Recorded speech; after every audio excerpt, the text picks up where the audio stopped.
Hello everyone, thanks for joining the tour today, and we're going to be taking a look at the newly renovated bungalows, or otherwise now known as the cottages, which we've gone through about half of them so far, and we're looking at cottages number 4 and 8 at this time. And this is just a view of the balcony. We changed the entrance from being in the middle, and so if you are familiar with the property, there used to be an entrance for 2 rooms in one of these bungalow housing structures, and now each bungalow, each room has their own entrance to the side and a little bit more privacy as well, because we split the balconies. So you don't necessarily have to talk to the neighbor if you don't want to, but you can of course go around if you would like.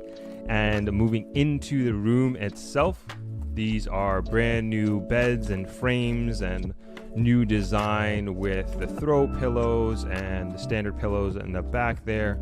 And then you can also see the kitchenette unit that we renovated, and we'll get to in a second. Also, we added a working desk with a charging station, so you have USB and also Type-C there as well, right below the television.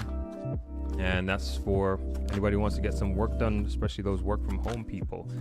And this is a wider view of the room, and I just want to make note of the AC, because these used to be fan cooled rooms, and now we got rid of the louver windows, and so now it's completely sealed up, if you will, with, as far as the windows go, brand new windows.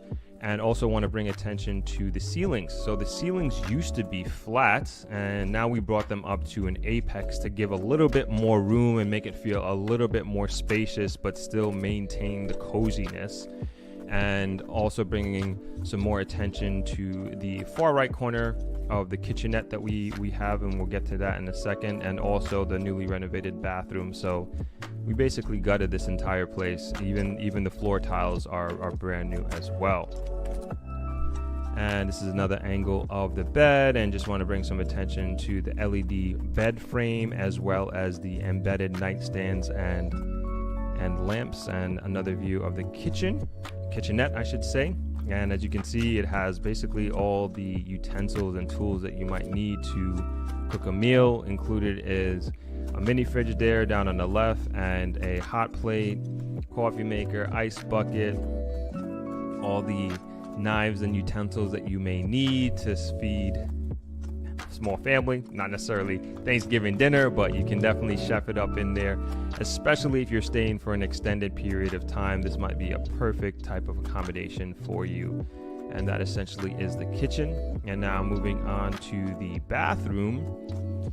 And as I mentioned before, like floor to ceiling, new floor tiles, new ceiling tiles. We got the LED frame around the mirror just to give a little bit more lights. We changed out the square louver windows for the ship window, I guess you can call it. And we got the rainfall shower head and the glass frame shower door. Even the towel holders, those are all new. And again, trying to bring together everything in the room, the kitchenette, and to complete the cottage experience, if you will. So very happy and proud of how this was done, and really wanted to give a modern look and feel to this new room category, the cottage. And so also with this wider angle, want to bring attention to the closet. So you got some drawer space there, and you got some hanging space as well, and your safe, of course, and the ironing board is on the other side in between the closet and the window there. And yeah, another angle of the room, and also want to bring attention to that long standing mirror there, so full frame mirror. And that essentially is the bungalow, and this is kind of our way of paying homage to my dad and where he started from with this hotel, Travelers Beach Resort. It started right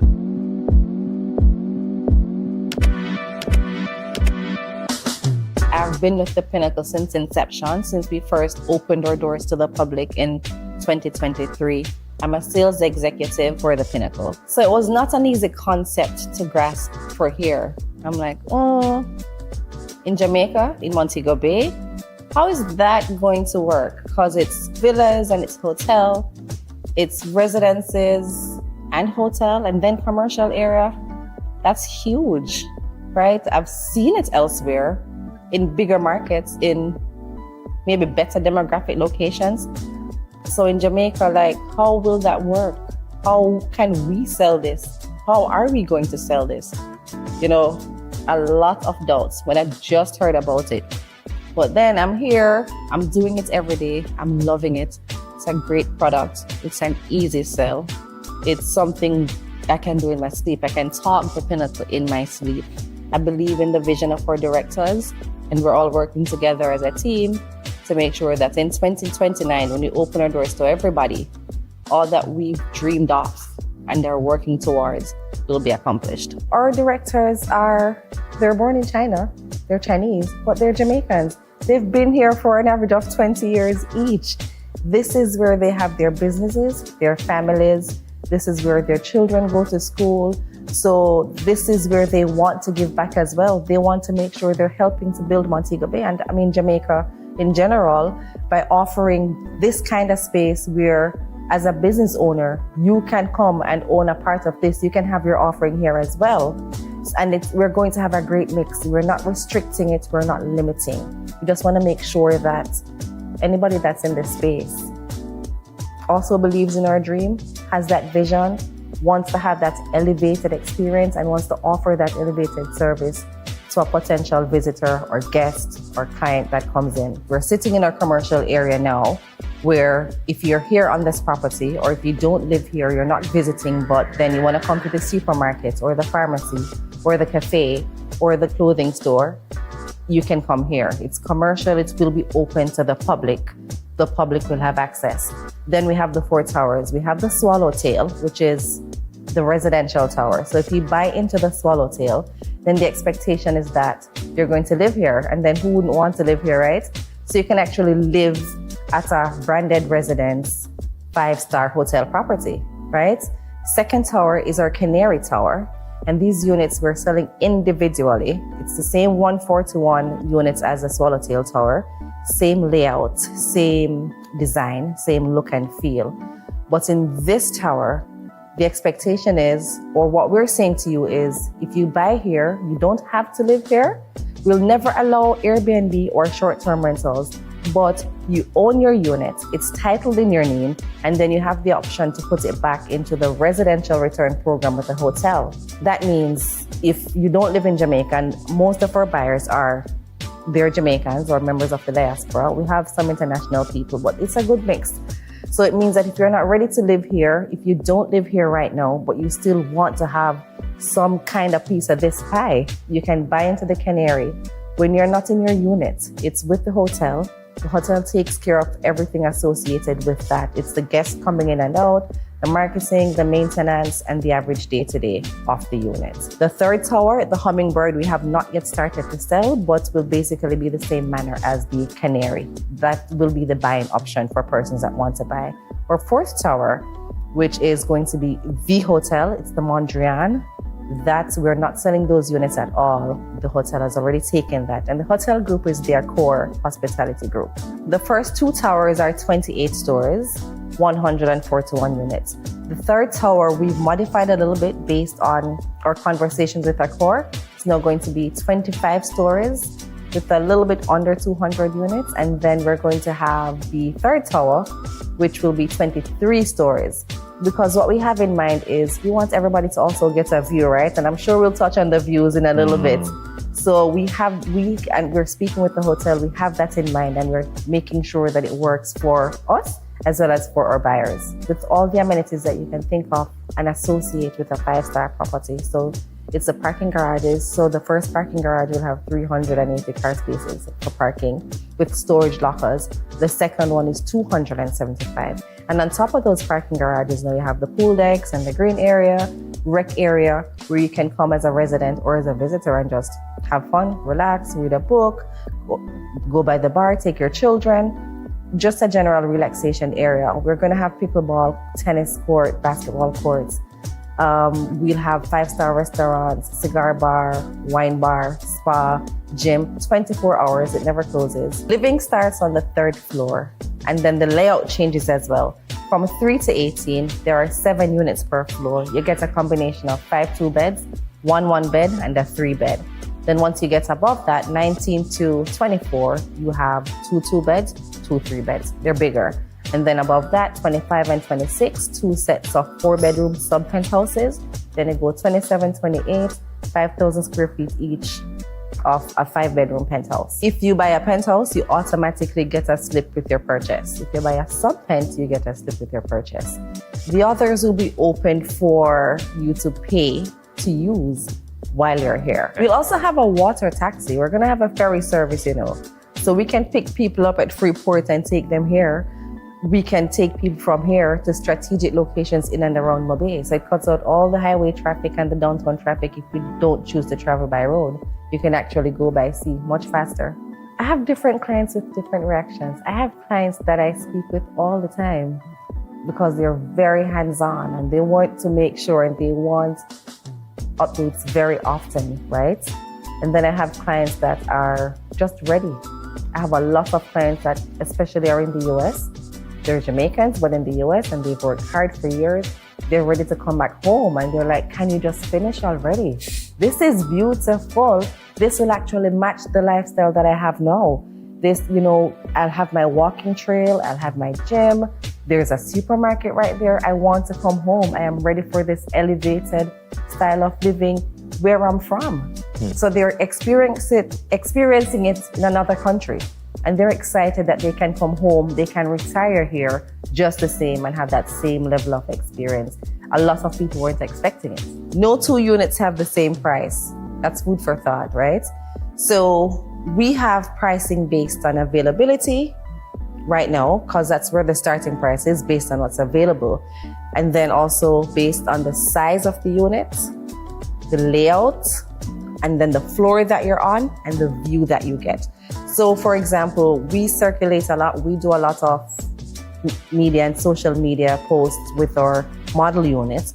That's a $12.99 lagoon facing unit, right? Right to the right of that is a 3-bed unit that's 1,732 square feet. And then all around you have 4 more 2-beds, 1056, 1323, 1473, different sizes. You get a sea view, you get a sea and mountain view. There are different views and different facts to consider when you're in a unit. So I'm not trying to be roundabout, but that does impact the price, right? So it depends on what you want. But comfortably, we're averaging now, you're looking at close to $500,000 for a 1-bed, over $600,000 for a 2-bed, and then roughly $1 million for a 3-bed. And then before you respond and say, or before our viewers respond and say, that sounds kind of high, we did our market research. It's pretty close to a lot of other offerings locally. And then you still can compare offerings to other offerings, because you're not just buying a building, you're not just buying a structure. You're buying into a branded residence, into elevated lifestyle, into luxury living. Why not? We're saying if this is the experience that you want, if what we're offering matches your lifestyle now or the one that you're working to have, come in and have a conversation with us. Let's discuss your options. We will be handover ready with the Swallowtail Tower in April of 2027, but construction will be done before that. For Canary, handover ready, and construction due date is 2028. We're ahead of that.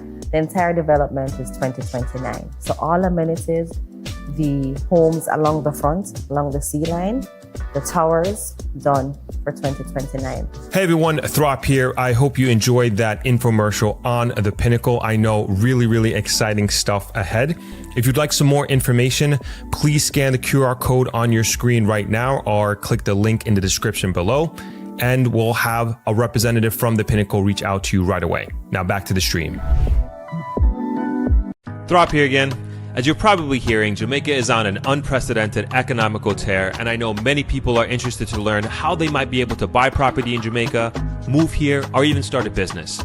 Enter Throp-X. This is my annual Jamaica investment conference hosted at Travelers Beach Resort in Negril, Jamaica.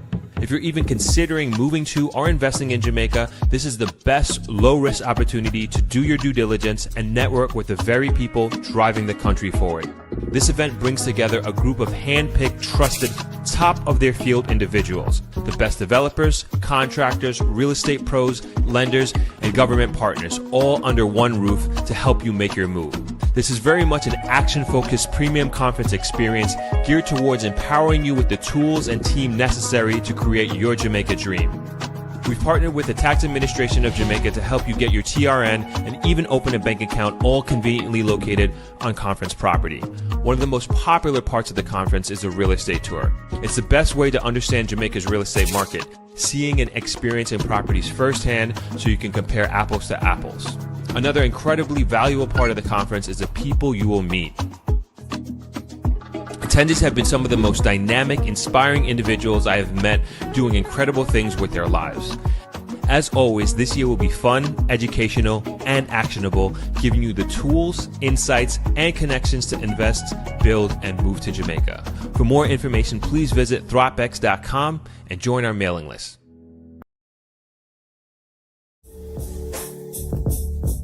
Hey there, Throp here. I wanted to interrupt just for a minute to tell you about my family's hotel, Travelers Beach Resort. We are a 60-room Jamaican-owned and operated hotel located on the world-famous 7-mile white sand beach of Negril, Jamaica. My father started this property back in '94, and myself and my brothers Winfield and Wingate took over in 2011 after my father retired. Recently, we've made some upgrades to the property, particularly to our rooms. They've been redesigned and reimagined with comfort and style at the forefront. The textures, the light, the layout, each space was designed with intention, balancing modern touches with the familiar spirit of travelers. Our deluxe rooms and suites, which you are seeing on your screen now, have gone through an incredible transformation. We now have 2-bedroom suites available for your accommodations next time you're in Negril. We're especially proud of our gym. It's designed to give you a high-quality workout experience with premium equipment, plenty of space, and an energizing atmosphere. Our lounge has become one of the more popular public spaces, perfect for a family game night or catching the big game. Of course, our restaurant and bar is located right on the beach, so you can enjoy the most beautiful sunsets in the world. We look forward to welcoming you home. For more information, please visit www.tbr.travel. Welcome home. This podcast is supported by Discovery Water. Whether I'm working or training, I reach for Discovery Water. 100% premium Jamaican spring water. Bottled in glass, no plastic, no gimmicks. Refill, not landfill. Just clean, natural hydration from right here on the island. What is going on, everyone? Happy Sunday. Hope you all are doing well out there. Hope you all had a great week last week, whether you're working, whether you're vacationing, whether you're just chilling, enjoying life. Happy to be back on another stream. We've been having some really, really awesome streams the last few weeks. I hope you've been able to catch a few interviews, a few tours, if you will. And we're continuing on that streak today. We have a really great show lined up for you today with a really special guest. As you can tell by and see by the thumbnail and title, we are talking about what it takes to become a licensed firearm holder in Jamaica. And I know this is a topic that I've wanted to breach on for quite some time, as a matter of fact, because the subject has come up in this community and also at Throp-X, is the process of becoming a licensed firearm holder in Jamaica, what it takes, what is the responsibility like in being a licensed firearm holder. And we have an expert in that coming on in about 12 minutes or so. But in the meantime, while we're getting warmed up here, please let me know what city, what state, what country you are chiming in from. I always love to hear where everybody is viewing and enjoying the show from. It's one of my favorite parts of these streams. We have a few announcements, of course. Want to talk a little bit about Throp-X as well. And as I see somebody in the comments mentioned, yes, we will talk about the beachfront situation that happened here in Negril last week, which I was surprisingly was the first person to quote unquote buck up on it, and it had to be dealt with. So I will talk about that a little bit later in the show and just kind of go through my experience, if you will, and how it kind of turned into this pretty crazy viral moment, which wasn't necessarily my intention, but my intention was to just get the fence taken down by whatever means necessary. So a lot of people help to make that possible. And like I said, we'll go through that. We'll talk through that very shortly. So we have, let me pull up on my notes here. We have so many guests coming through. I need notes now. That's just kind of where we are right now. So we have an expert in Jamaican licensing, firearm licensing, coming on, in Mr. Rhoan Simpson. Like I said, he'll be on in about 10 minutes or so, and we'll get the discussion started. But like I said, this is, for this audience, for this community, and also, as I mentioned, Throp-X, this is a topic that people are very curious about, especially, I don't know, it's definitely an American thing. I would say, I shouldn't say that. When I say American thing, I'm talking more so the diaspora. And that's where I see a lot of interest comes from, because we know America is one of the most, or maybe the most pro-gun country in the entire world. The Second Amendment right means so much. And there are many Jamaicans who have moved to the United States and have called the United States their home. And they've kind of assimilated, if you will, into that culture. And perhaps they want to continue that when they move back to Jamaica. And as you'll hear, to attain a licensed firearm in Jamaica, it is night and day difference from the United States. Nowhere near as easy, not even close. As many of you already know, in many states, most states, you can just go to a local Walmart and just purchase a firearm. You can go to a gun show and purchase a firearm with a driver's license. It's as simple as that. No background check, nothing at all. And in Jamaica, far different. And we're going to learn a little bit about the licensing authority, the Firearm Licensing Authority here in Jamaica, which my dad has always said this is one of the most professional, efficient, and effective government agencies that he's ever had to deal with in his professional career and living here in Jamaica. So he always speaks very, very highly of the FLA and how they conduct themselves, and when you go to their offices, et cetera, et cetera. So I'm excited to talk about that today, learn about the process, also learn about the training as well. That, I think, that is also very, very interesting to me. Again, going through the process in terms of the difference between here and the United States, you actually have to be trained, and you go through a practical training session, and you learn about different types of weapons depending on the type of weapon that you want to get. And then also, what is very different here as well is it's not like the United States where there's no limit on how many weapons that you can actually own. You have to have a reason for having one here, and if you have to have a reason for having a second one, etc. So not as easy, not even close.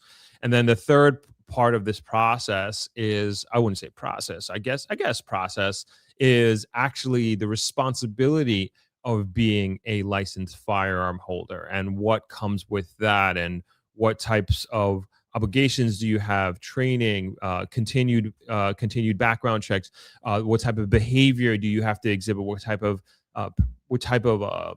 person do you have to be in society. And it does come with a lot of responsibilities. And of course, what are the potential consequences if you do go against those rules, regulations, and laws, and you don't take that responsibility seriously of being a licensed firearm holder here in Jamaica. So those are, I would say, like the three steps, or three parts of the conversation that I'm very much looking forward to going through. And I think we're going to learn a lot here on this live stream today. So as usual, with any guests that we have, please put any questions that you have in the comment section. We are definitely, for our future Throp-X, we're going to be having a professional FLA personnel come to Throp-X in the future, because even as we go through this, to me, it's like we need to continue to have these conversations. Even the laws as it relates to firearm being legal and illegal firearm holders in Jamaica has changed drastically in the last few years. And Jamaica has gotten extremely serious about the laws. Some people call them draconian, but as you know, the murder rates, the violent rates of violence in Jamaica have precipitously dropped in the last 2 years and the last 5 years, and it's continuing to trend down. And it's not any one particular reason that this is happening, but I would venture to say that one of the reasons that why this is happening is because of the extremely strict gun laws that have gone into place. I believe it was, don't quote me on this, our guest probably knows better than I do. I think it was 22, 23 that the law came into play, where there is a 15-year minimum sentence, whereby having they don't use illegal firearm, they use the term prohibited weapon or prohibited firearm. I'm not completely sure, but we'll get into that. I'm getting ahead of myself here, but nonetheless, these new rules, these new laws that have come into play have really impacted the crime and violence rate in Jamaica. And looking forward to talking more about that today. And it's just kind of continuing to give us an understanding of the direction that Jamaica is heading in. And I hope people, as we have these different discussions and we have these different professionals come on here and talking about Jamaica in from their different perspectives and professions. I think that's the word I'm looking for. We start to paint and understand a picture of where Jamaica is really heading. And, that's kind of one of my goals here, is like, we're not attacking this or bringing to light just one aspect. We're not just talking about investment. We're not just talking about real estate. We're talking about very, very important parts of the lifestyle and the quality of life that is going to be, I would think, just more normal, if you will, in Jamaica. And I truly believe we're heading in that direction very, very strongly, just on so many different planes. And it's really hard to understand how everything. And if you just look at things in a silo, you may be missing the point, or maybe missing the bigger picture. So again, one of the goals of this platform and of this channel. So let's hop to some comments here before we welcome our guest. What's going on, Lisa? Good to see you. Good to have you on. Happy Sunday, Donna, chiming in from Ottawa, Canada. Awesome. Happy Sunday, Tisha. Throp and Throppers checking in from Florida. Awesome. Dr. Stephanie, how you doing? Please listen to Donna and hit that like button. It helps out a ton. Brick Axel, what's going on? Diana Hamilton chiming in from London, UK. Amazing. More lives. Nobody should have a gun, especially in Jamaica. Your opinion, no problem, even though your avatar is of the Punisher with a big shotgun. Okay, I get it. One love, more life worldwide. Jovi Facey, believe the process, love the success. I like that. Good to have you on. Diane, my home away from home. I believe you're talking about Travelers. Good. Always lovely to have you. Victoria Went Malone. I just checked into Travelers. Awesome. I will see you around. Thanks for staying with us. Always appreciate it. Donna Bryce says, Throp, I was very impressed at how quickly you dealt with the beach access issue this week. The response time was also a pleasant surprise. Well done. You are right. This is how it begins. Thank you, Donna. Really, really appreciate that. And for those who don't know what Donna is talking about or what I'm talking about, we'll get into that a little bit later after our discussion with our very special guest today. Jay Fitz, what's going on? Hi, Throp and family, checking in from Atlanta. Good to have you on as always. Anik Dion, hi, Throp and Throppers. Hope you're all doing well. I'm chiming in from Montreal, Canada. Awesome. Nice to have you on. Josh, what's going on, man? Hey, bro, dropping in quickly. Can't stay, but we'll watch the rest later. Hope you're good. Thanks for popping in, Josh. Appreciate you. Monica Welsh, happy Sunday, Throp and Throppers. Another great show. You're doing a great job. Keep up the good work. Thank you so much. Appreciate the kind words. Shauna, what's going on? And thank you for being a channel member as well as a Patreon Thropper think tanker person. Appreciate you. Appreciate everybody who gives that little extra support. It does go a long way. Georgina, how you doing? Happy Sunday, everyone. A bit late in joining. I think you are right on time. We are just getting warmed up. Donna Bryce, many Americans who resist gun control quote the amendment. They fail to understand that they have very word amendment means and that it can be changed. That's right. That's right. Tisha, some states did require a concealed weapons permit to carry, but not even close to the process required in Jamaica. Yes, some like so in New York, for example, it's very difficult to get a concealed weapons license in New York City proper, I should say. But if you're upstate New York, you can just go ahead and buy a shotgun. That's very, very, very, very easy to do.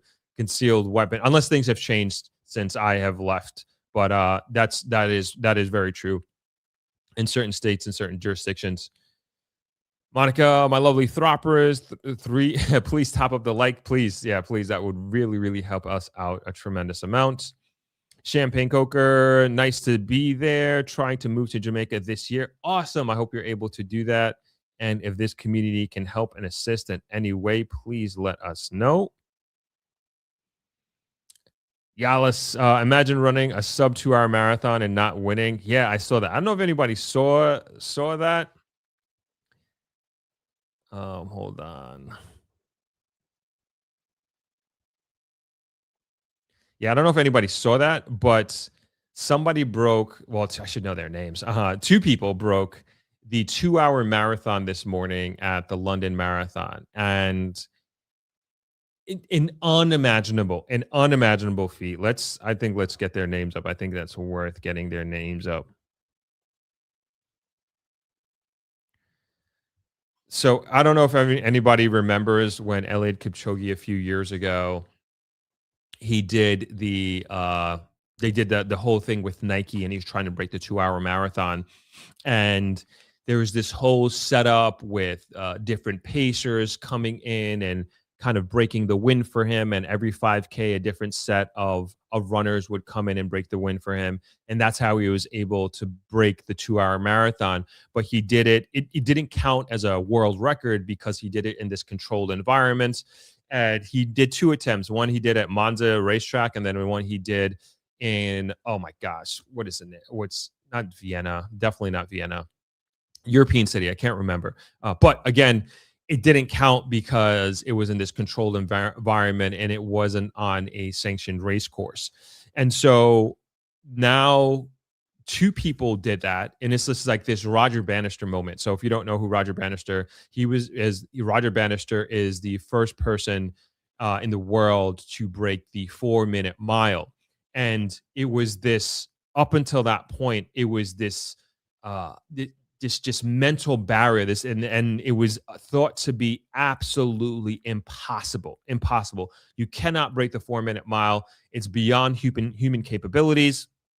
And it was this mental bubble trap prison that we were in as humans until he did it. And then now kids in high school are breaking the 4-minute mile. Not that it's not a big deal anymore. Don't get me wrong. It is a crazy, crazy big deal. But now it's just become so normal. And to win these mile races, like, you have to go under 4-minute miles. Even, the Fifth Avenue mile, like, everybody's running sub 4 minutes and going under, not everybody, but, these professional, a lot of people. And so same thing with the 2-hour mile. It was this mental barrier that we had as humans that we could not run under a 2-hour marathon. So we're talking about 26.2 miles under two hours. I mean, I don't know what that pacing is, but let's, I'm just going to bring it up real quick. I think it's worth. And for those of you who know, I'm a marathon runner, so I am very much into this stuff, and I just think it's worth mentioning. And it just really shows that sometimes we, like, as humans and even as individuals, like, we limit ourselves and we put the limit on ourselves until somebody does it, right? And then once somebody does it, it just becomes normal. And who would have thought? So Kelvin Kiptum, unfortunately, he was the previous record holder of the marathon, and I forget his time, but he broke the world record, the Chicago Marathon. I believe it was 3 years ago, and unfortunately he died in a car accident. And it was believed that he was going to be the first person to run under 2 hours. So he ran 2 hours and some, I think 2:39, if I'm not mistaken. And then there was these 2 gentlemen who ran today. 2 people run under 2 hours, and then it's crazy. You run under 2-hour marathon, you break the world record, you've done something that no human has done before, and you come in second place. Like, unbelievable. So anyway, I get super geeked about these things, and now I believe like running under 2 hours is just going to become more and more normal. Like, now, what is somebody going to try to run under 155, 150? Like, what is truly the limit? What is truly the limit of humans?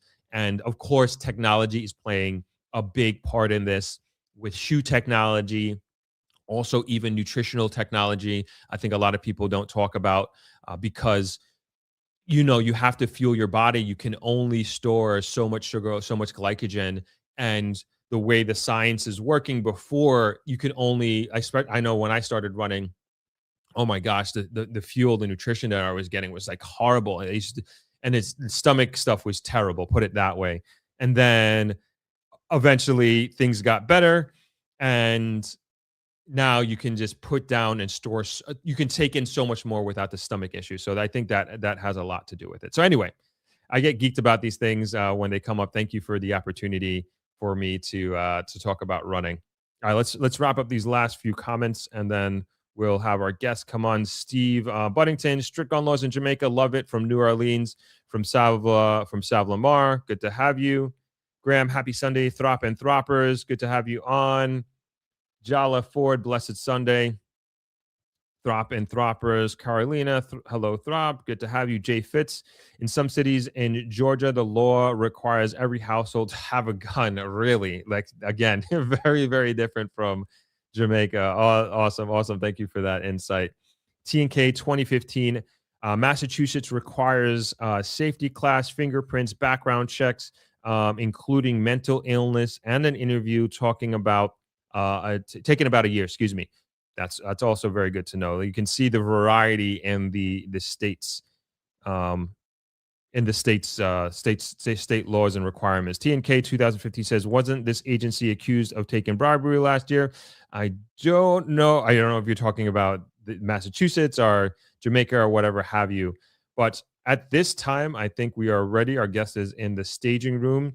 And again, I'm going to encourage you all, if you have any questions, please put them in the comment section, and I'll do my best to ask our guests those questions. And there we are, Mr. Rhoan Simpson. How are you? I'm good. How are you? Good, doing well. Thank you so much for taking the time to join the show today. Yeah, my pleasure. All right, I gave a little bit of a brief background on you before you came on. But I would love to give you the opportunity to introduce yourself to the audience, and then we can kind of get things going. All right. I'm Rhoan Simpson. I am an approved FLA instructor. I've also had training, been approved by the National Rifle Association of America as a firearms instructor for several different classes of firearms, and as a chief range safety officer. So not only firearms, but also in range safety and operations. Yep. Okay, wonderful. Thank you so much. And if you will, how I would like to take our conversation today is just like first understanding the process of becoming a licensed firearm holder in Jamaica, talk a little bit about the training, and then ultimately the responsibility of being a licensed firearm holder in Jamaica, if you're okay with that programming, if you will. Sure. Okay, right. Great. And before we get started, I just also want to just give you quick background. So the majority of the people here in this community, on this stream, is mostly people in the Jamaican diaspora, and are people who are looking to move to Jamaica in some capacity, whether full-time or part-time. And this is something that they're interested in learning about and understanding. So I just want to give you a little bit of background on that. All right, no problem. All right, so I noticed you said someone stated something about it should be a law that you should have a gun, that you must have a gun with some state or something to that effect. And the different states having and the different states having different laws and so on for firearm. One distinct difference between Jamaica, and the United States specifically is the United States has a Second Amendment right, I think, to bear Correct. arms. Mhm. In Jamaica, a firearm is a privilege, not a right. So there are a lot of nuances or difficulties when it comes on to persons transitioning from America to Jamaica.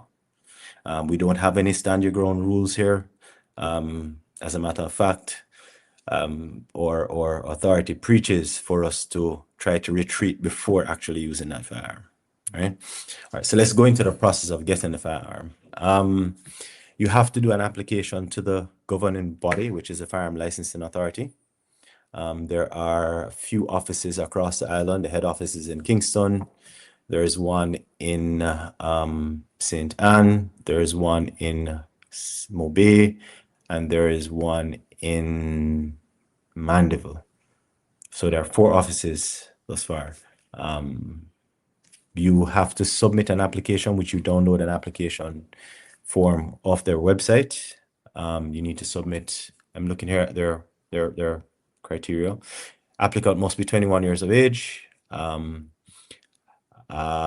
You must have 2 passport size pictures. You must have 2 recommendations from or categories of persons that can. So a pastor, justice of the peace, school principal, police officer, attorney, medical doctor, and so on. Those recommendations must be persons that have known you for not less than 5 years. You need to have some either birth certificate or passport, valid government ID, proof of income, and you need to purchase a fingerprint receipt to do a fingerprint check at the Criminal Records Office, right? You also need to submit a justification letter as to why it is that you believe you need to have a firearm. Again, that's a privilege, not a right. So you have to justify why you need it, right? You'd submit this application to the FLA. They would process it and investigate. You'd do an interview, an investigator would contact you. They would come, check your premises, ensure that it's safe, ensure that the area that you are is safe. They would speak to neighbors or persons in the community in a discreet way. So they're not going to say, oh, you're applying for a firearm, but they would try to gauge your presence in the community, if you're a troublemaker or if you are somebody of substance, right? Once all of that is done, the file is submitted, and then the board makes a decision on your application. Now, in the act, I don't know if you can see, this is the laws that govern our firearms in Jamaica. Section 58, which speaks to grant of firearm authorizations by the board. They will grant license for shotguns, revolvers, self-loading pistols, and rifles, not of a type or caliber prescribed by the minister. So in the States, a lot of people purchase 5.56 or /223 Remington or 7.62 or 308s for hunting and so on. Those licenses are not really given in Jamaica. All right? The rifles, to be specific. So All right. I have no idea what those are. Like, can you explain what the calibers, the gun? So- I don't know what. So revolvers are what you usually see in the cowboy shows Gotcha. with that cylinder, that sort. Right. Yeah. Yep. Semi-automatic pistols are the ones like what John Wick uses. Okay. Yeah. All Yeah. right, good. Okay. Got it. Shotguns are what they use to like shoot birds and so on, the longer guns. And then Okay. rifles are what the rifles are usually what you see like the police and military carrying around. Okay. So those are Right? like M16s, ARs. Correct. Got it. Okay. Those they are a bit they don't really issue those in Jamaica. Okay. All right. It also says no firearm license authorizations, shall be granted under this section in relation to any prohibited weapon. That's like an automatic weapon or so on. To a person below the age of 21. To a restricted person. I guess that's like someone who has criminal convictions and so on. To a person who is charged with or detained in respect of any offense involving domestic violence. So that's a very important part. It specifies domestic violence, right? To an applicant who the board reasonably has cause to believe is unfit to hold a firearm authorization And in determining that question, the matters that the board may have to regard include whether the person is of intemperate habits, whether the person is suffering from a mental disorder as defined in Section 2 of the Mental Health Act, whether the person has a history of mental health issues, drug or substance abuse, domestic violence. Again, it points a lot to domestic violence, right? Right. And a license will not be granted unless the board is satisfied that the applicant is a person who can be in possession of a firearm or ammunition without danger to any person or to the public peace or public safety. As to the applicant's proficiency in the use and management of the type of firearm in respect of which the application is made. So I'll get back to that shortly. Okay. That the applicant has made adequate provisions for safekeeping of the firearm and ammunition in respect of which the application was made. So that's why the house visit comes in. They come, they check that the place is grilled, the place is secure, check that you have a safe installed that can store the weapon, right? That the applicant resides or is ordinarily resident in Jamaica. So a lot of persons may want to live back and forth or may want to live abroad and visit probably 2-3 times a year and want to have a firearm. The law states specifically if you are not an ordinary resident or reside in Jamaica, you don't qualify to get a firearm. Again, it's a privilege, not a right. Right. And so does that mean, is that like 50-50, 6 months here, 6 months there? Is there a specific timeline or amount of days that you have to be in Jamaica? The law isn't specific to it. However, the FLA has the authority to determine what they would believe to be adequate time living here. Okay. So they wouldn't judge that on a case-by-case basis, right? Okay. All right. So let me go back to the part where that says proficiency in the use and management of the firearm. So after you've done the application process and the board has approved you, you get what is called a conditional approval. And then you're given a package with your approval letter, a sheet that allows for the purchase of ammunition and usage of ammunition, and a list of trainers and ranges that you can go to.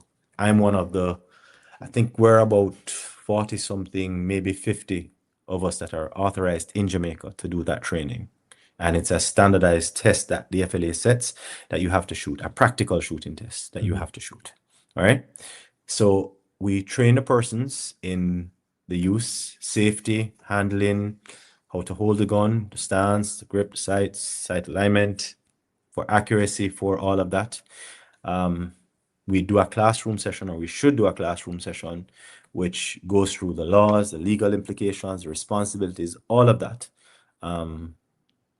with regards to owning a firearm in Jamaica. And then a test date is set. Once the person is successful on that test date, then within a few days, like 10 days, they're given a purchase order number. They now take this number to the dealership, which they use that purchase order number to purchase that firearm. For every firearm that you're applying for every firearm that you want, you have to make an application, a separate application for each firearm. For every firearm you own, you have to have a separate license for that firearm. Right? So you can't pass and, okay, I got approved for a 9mm and you buy 3 9mm. No. If you want one more, you have to apply for the FLA, and quite frankly, you may not be granted more than one of any class of firearms, any caliber of firearms, I should say. Right? Once you pick up your firearm, every 5 years, you have to come back to the range. You have to watch a video, or you have to go through a lecture, that lecture or video covers safety. It covers laws, if there were any changes or any amendments to the current laws. And you have to do a basic shoot to show that you still can draw and shoot that firearm accurately. Out of those 10 shots you are allowed, you have to get at least 6 hits, 3 on each target, 2 targets you're shooting at, 5 in one, 5 in the other, and you must get at least 3 hits on each target to pass. Pretty simple test, but there is a informative component or educational component of it, which you have to go through the safety again, and you have to go through the laws and so on of it. In a nutshell, that's the process of it. Now, whatever I say here, do not take it as law, because from time to time the FLA changes their criteria and so on. So the best thing is, if you're going to apply, contact the FLA and get the up-to-date criteria as to what is required from them. Okay. Right? Mhm. All right. Yeah. I do want to take a step back to the process. And you had mentioned domestic violence a few times. Mhm. And so even beyond that, so what if somebody who is moving back, repatriating to Jamaica, they have a criminal record of some sort in the United States or somewhere outside of Jamaica? Could that and Mhm. will that affect the process of getting a licensed firearm in Jamaica? Yes. Yes. Depending on the charges, Mhm. it may affect you getting a firearm. Now, I want to, you spoke specifically of domestic violence. Mhm. Section 84 of the Act speaks that the board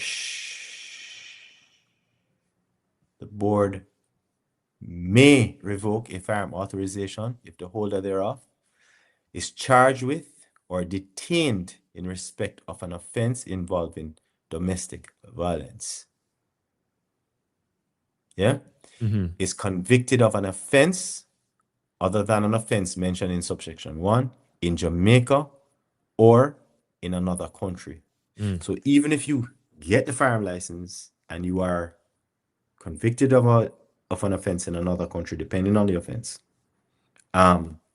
your firearm license may be revoked. Oh, wow. Okay. Okay. Right? Okay. So Mhm. even after you have it, you may. And then this would disqualify you from even getting the firearm in the first place. Yep. Wow. So you have to essentially be a good citizen before, during, and after. Again, it's a right, not a privilege. You go. So you have to show that you can, or you have earned that privilege, or you can have that privilege. Right? I think that's excellent. I think that is excellent, excellent, excellent. And it's true. You want the most responsible people of a society to have and wield such power. Right. Mm-hmm. Going to the training aspect, you mentioned there being an academic component, sitting down, learning about firearms, and then also the practical aspect of actually firing the weapon and learning about the weapon. Mm-hmm. Is it, and that is a requirement. You can't just show up and just take the test, so to speak. No, no. You have to get approved. Um, Once you get approved, you have to get that package that shows that approval, which is what now authorizes me to train you. So I can't just take you up and start training you.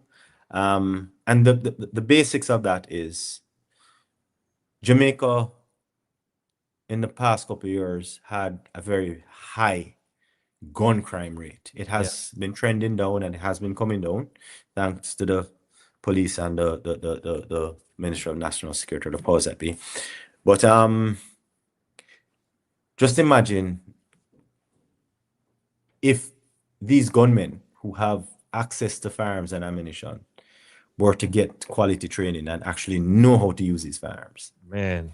how much more murders would have. I mean, you Yeah. have many shootings. Yeah, not all of them result in deaths. But can you imagine if these persons were better trained, what would happen then? So there has to be a vetting process first, and they have to vet you to see that you have fit all those criteria before you are allowed to train. You can't just go to a range and start shooting it. It's not necessarily legal to do that, right? So you have to get that approval and that authorization from the FLA to go ahead and do that. Oh, that's really, really good to know. I think that's important. And as we move from and sorry, let's stick with the training. What would this not to scare people or anything like that, but would you be able to speak to either the failure or success rate of people who actually take the exam? So all right, so there's a criteria that the FLA expects to have. Mm-hmm. Not all instructors have the same criteria. For instance, I do a 3-hour classroom PowerPoint presentation with all my students. Not everybody does that, right? Some persons just give you a pamphlet and you read that and they consider that academic to be done. But that's a matter for the FLA to bring that standardized. For me, and I can only speak of my training, I have noticed that there is for private persons, private citizens, I find that there is like a 10 to 15% failure rate. One out of every 10 may fail, right? For the security officers, I find that to be about 20 to 30% of them failing. And that could be because of several factors.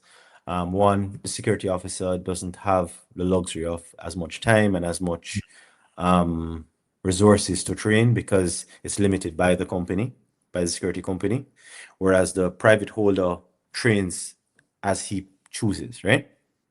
The company may ask you, look, we don't want to go over 3 or 4 sessions because of cost limitations. I see.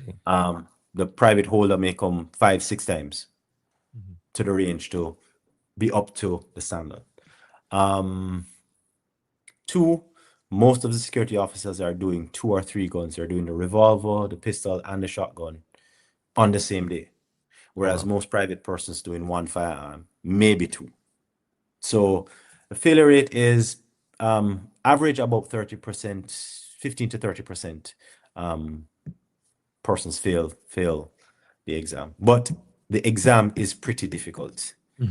And there is the nerves component. A lot of persons have exam jitters. I mean, even just sitting an ordinary driving written exam, people have jitters, right? Right. Yeah. So about in 2024, I think it was, the FLA, or 23, the FLA changed the exam standards to a higher standard.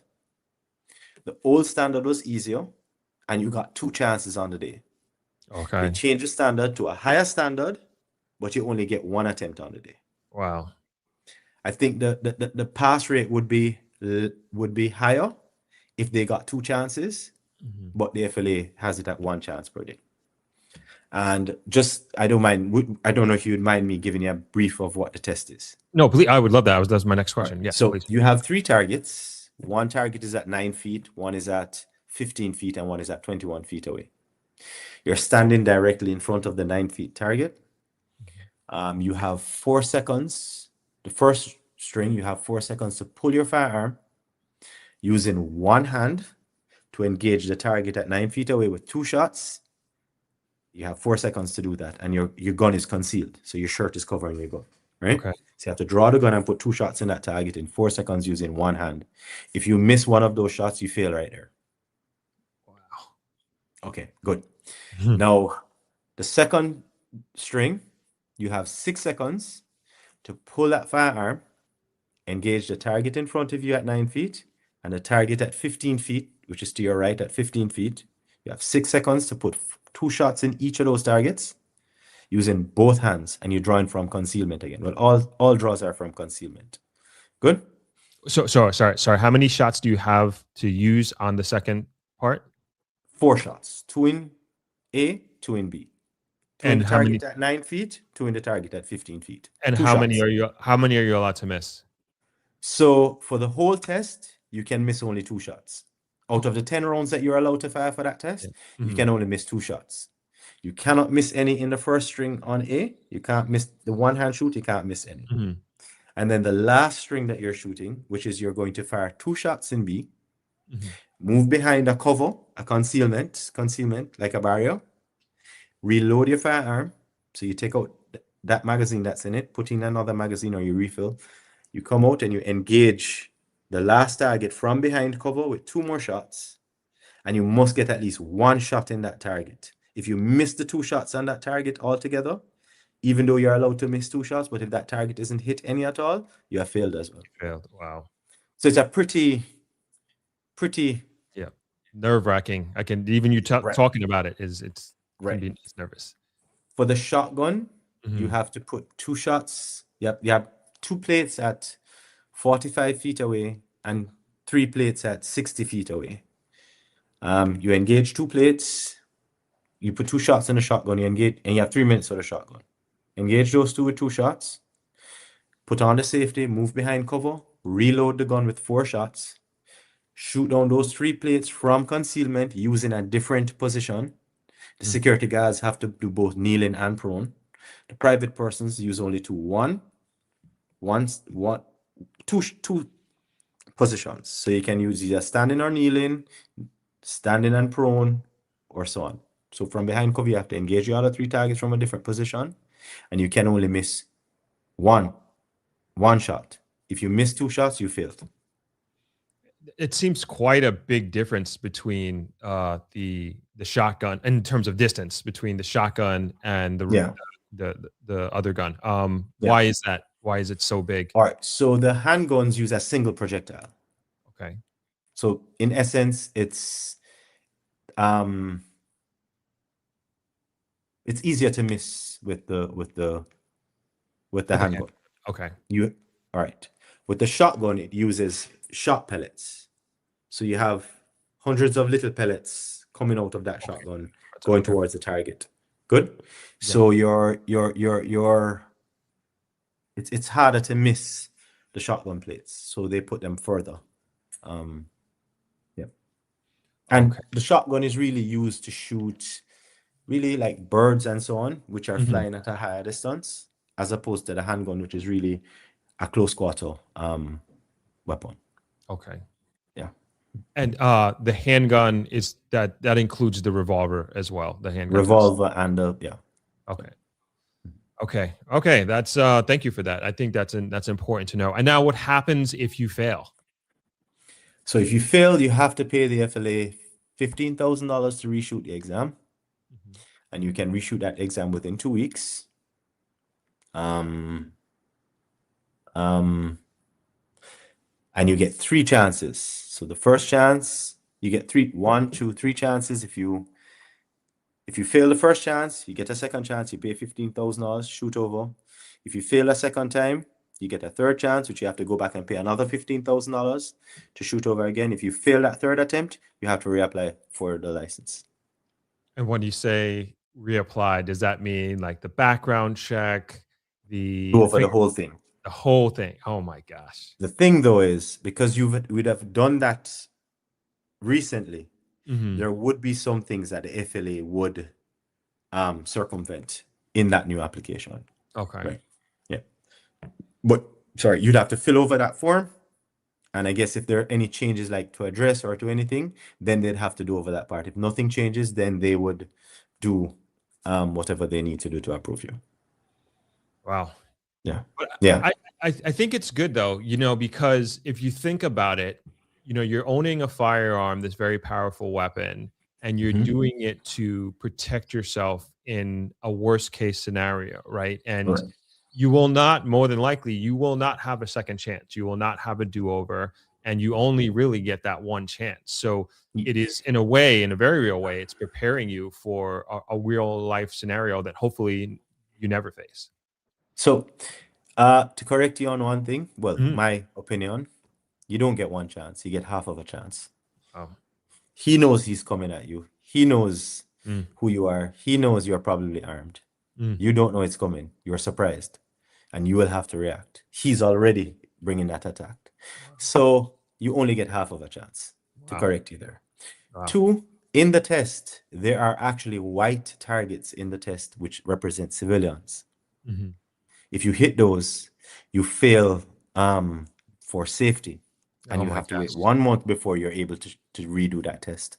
Now, what that does, you see, you do not operate in a vacuum.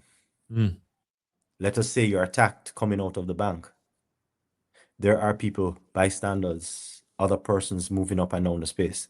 You have to be able to protect yourself, limiting any liability to yourself or limiting injuring anybody else or killing someone else. Worst case, killing someone else. You understand? You can't just pull your gun and just start shooting wildly. It's not the Wild Wild West, right? So it kind of prepares you for all of that, in some sense, because it's still a controlled environment, Right. right? Right. But it's still an important thing that I believe is necessary. Yeah. And so I guess that moves us into the responsibility of being a licensed firearm holder in Jamaica. And you had mentioned, which I didn't even think of, is that if you are put in that position, there could be other people around. And in a sense, you're responsible. You could be responsible for them, even if that's not your intention, right? Right.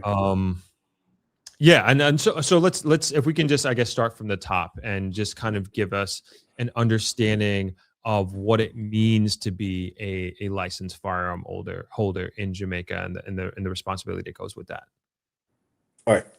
So you would have to refer to the basic safety rules of firearms, right? And the ones that the FLA causes us to teach. The first one is conduct yourself in a mature and responsible manner. Good. That's the first thing. Now, being mature and responsible with a firearm, it means simply, you go out to have a good time, you're having a drink. You can't drink to the point where you are useless to yourself. You have a firearm. Your first duty is to protect that firearm. Once you get that firearm license, you are responsible for every round of ammunition and that firearm. If it's lost, if it's stolen, if it's used by someone else, if someone else gets access to it, you're going to have to give an account. Wow. And you could find yourself in prison or paying some hefty fines for that. All right? In being mature and responsible, I talk about going out. You don't play around with the gun. So just imagine somebody just getting their firearm, being out at a bar somewhere, see a friend walk in, or at a backyard barbecue, see a friend walk in and pull their gun. Hey, come here, go get me a drink. Point the gun, playing around. You don't do that with a firearm, right? You're driving. Jamaica is known for taxi drivers, right? And our minibus drivers, right? They're doing their taxi and minibus driving, bad drive you for whatever. There's a scrape. You come out, you ask them for documents. Their usual thing is to start hurling expletives, run you a dirty boy, go whatever. You can't pull your gun for that reason. Good? They spit in your face. They box you. You'd be tempted to want to pull your firearm, right? You still can't. The only time you pull your firearm is when you reasonably believe your life is in danger. As a matter of fact, Section 48 of the Act says your firearm must be concealed at all times, except for circumstances set out in 51. And 51 speaks to the discharge of your firearm. So in essence, what the law is telling you, you should only pull your firearm when you are going to shoot. And the first one is to protect yourself or someone else. Good? Now, someone boxing you, slapping you across your face, does not constitute your life being in danger. Ordinarily. Okay. So can you give us where would it have to escalate to in order for it to be a reasonable reason for you to draw your weapon? So technically, the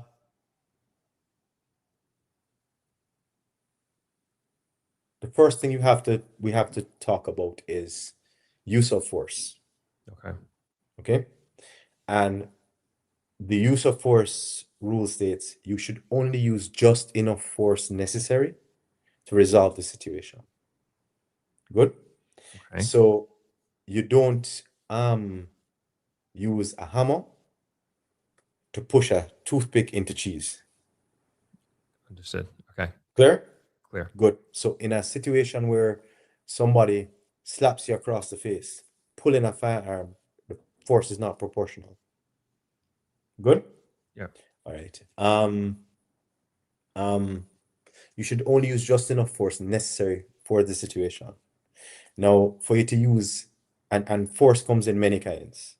So if I'm sitting here in my living room watching TV, I hear some sound at my gate and somebody pulls my gate and I go on my veranda and stand up.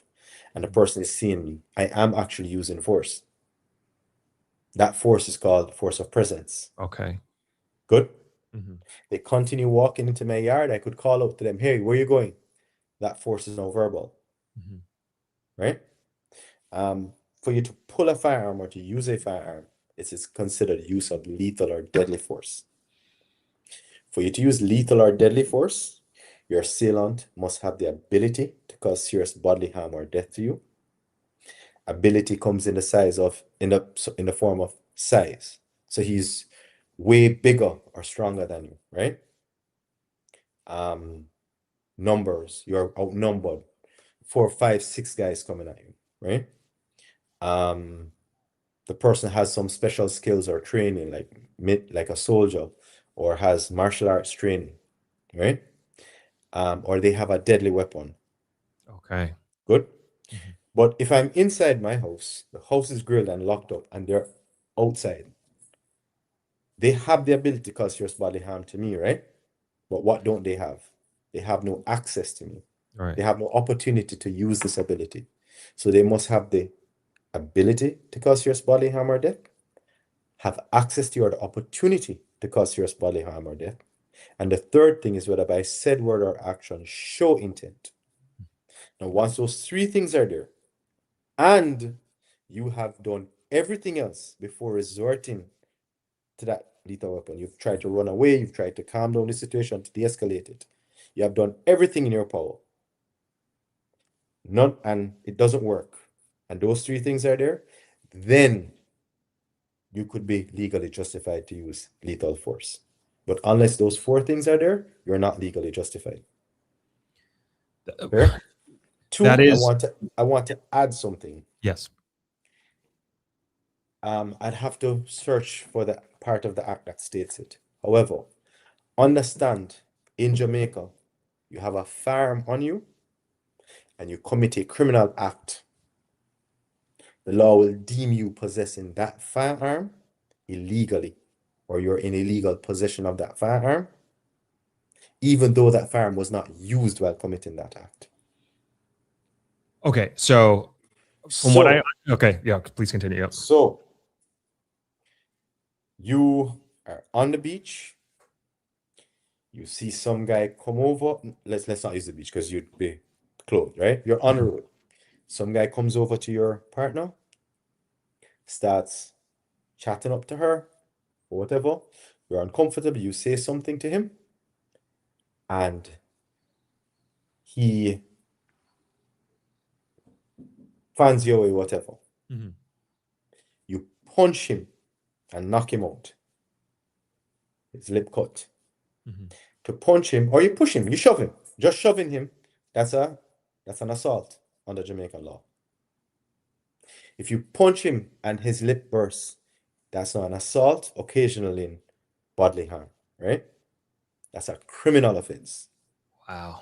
You have your firearm on you. Yeah. You'll be charged for illegal possession of firearm and assault occasionally in bodily harm. Having a firearm in Jamaica is no joke thing. It doesn't sound like it's a joke at all. It's a very serious thing. Yeah. All right. So back to the safety. You were about to ask a question, or that? Yeah. So with that same example, from what I understand, please correct me if I'm wrong. Having a prohibited weapon, I believe, the firearm you said, does that fall under the 15-year minimum sentence? Once you're charged for possession of a prohibited weapon, mm-hmm. you will be you face a mandatory minimum 15-year sentence. Oh my God. Now, in this situation where you illegally possess a firearm, I'm not 100% certain of what the charges will be, because I'm not sure that has been tested in the courts as yet. Wow. So it wouldn't be possession of a prohibited weapon because your firearm is licensed. Right. It would be possessing it illegally. Okay. So there's a slight difference there. Yeah. But still, the consequences of magnitude are immense for, yes. It's just, you're just a different person. You're a different civilian with this on you, like by leaps and bounds. Like that is the fact that our conversation is even going down that road. It is really something to take into high consideration, like, knowing yourself, knowing your temperament, that sort of thing is very, very, very important. And I had no idea about this. Yep. Okay. All right. So let's go back to the house example that you were giving, where somebody, you're in your graded and grilled home, somebody's approaching your property and they can't get in, and you're locked in and you're quote unquote safe. Now, what happens if that person now is going into your vehicle and is going to, for all intents and purposes, they're going to steal your car, or they're stealing your car?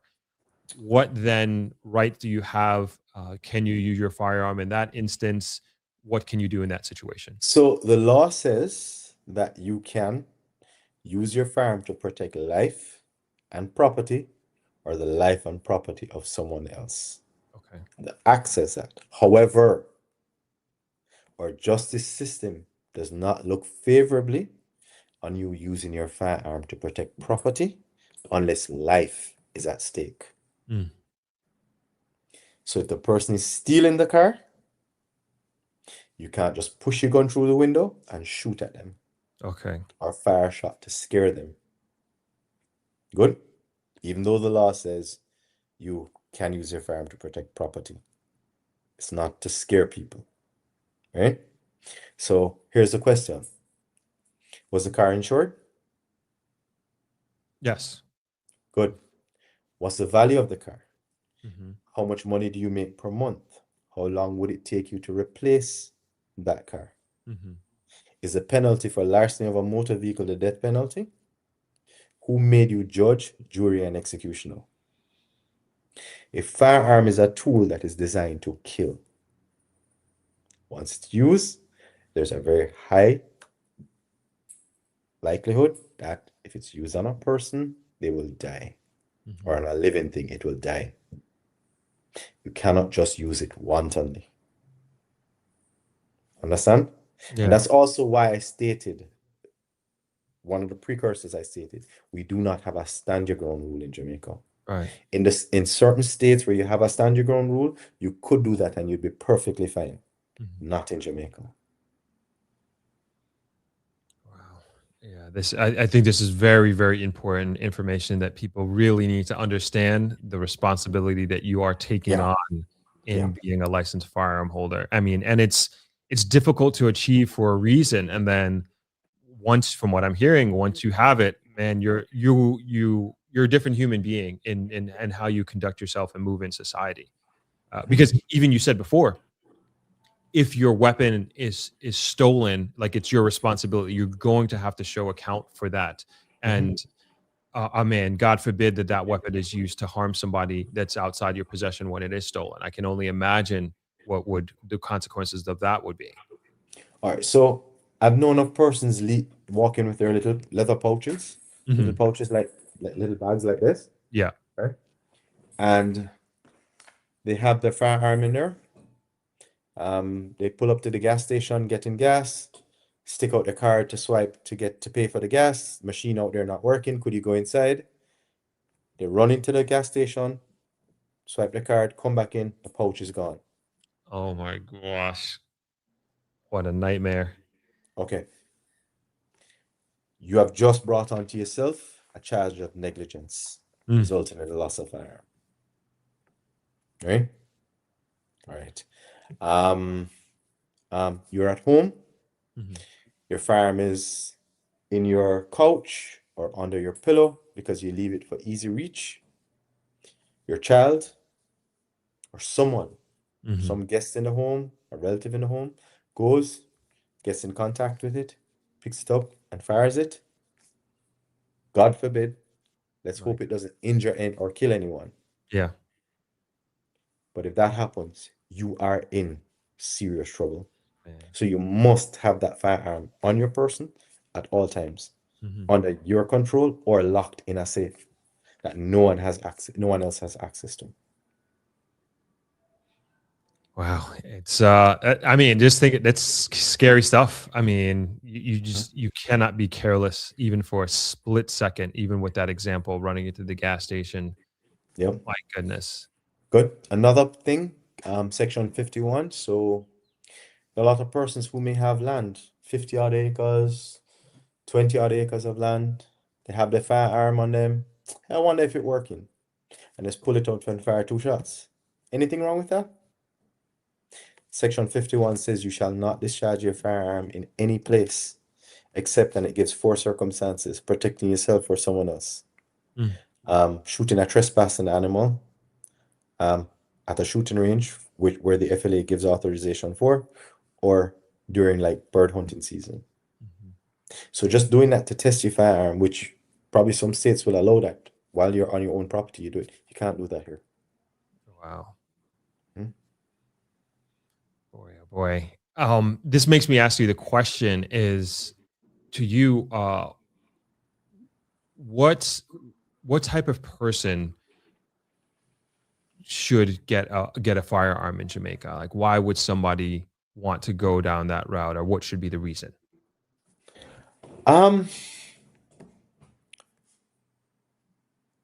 So there are several reasons. Jamaica is trending down now.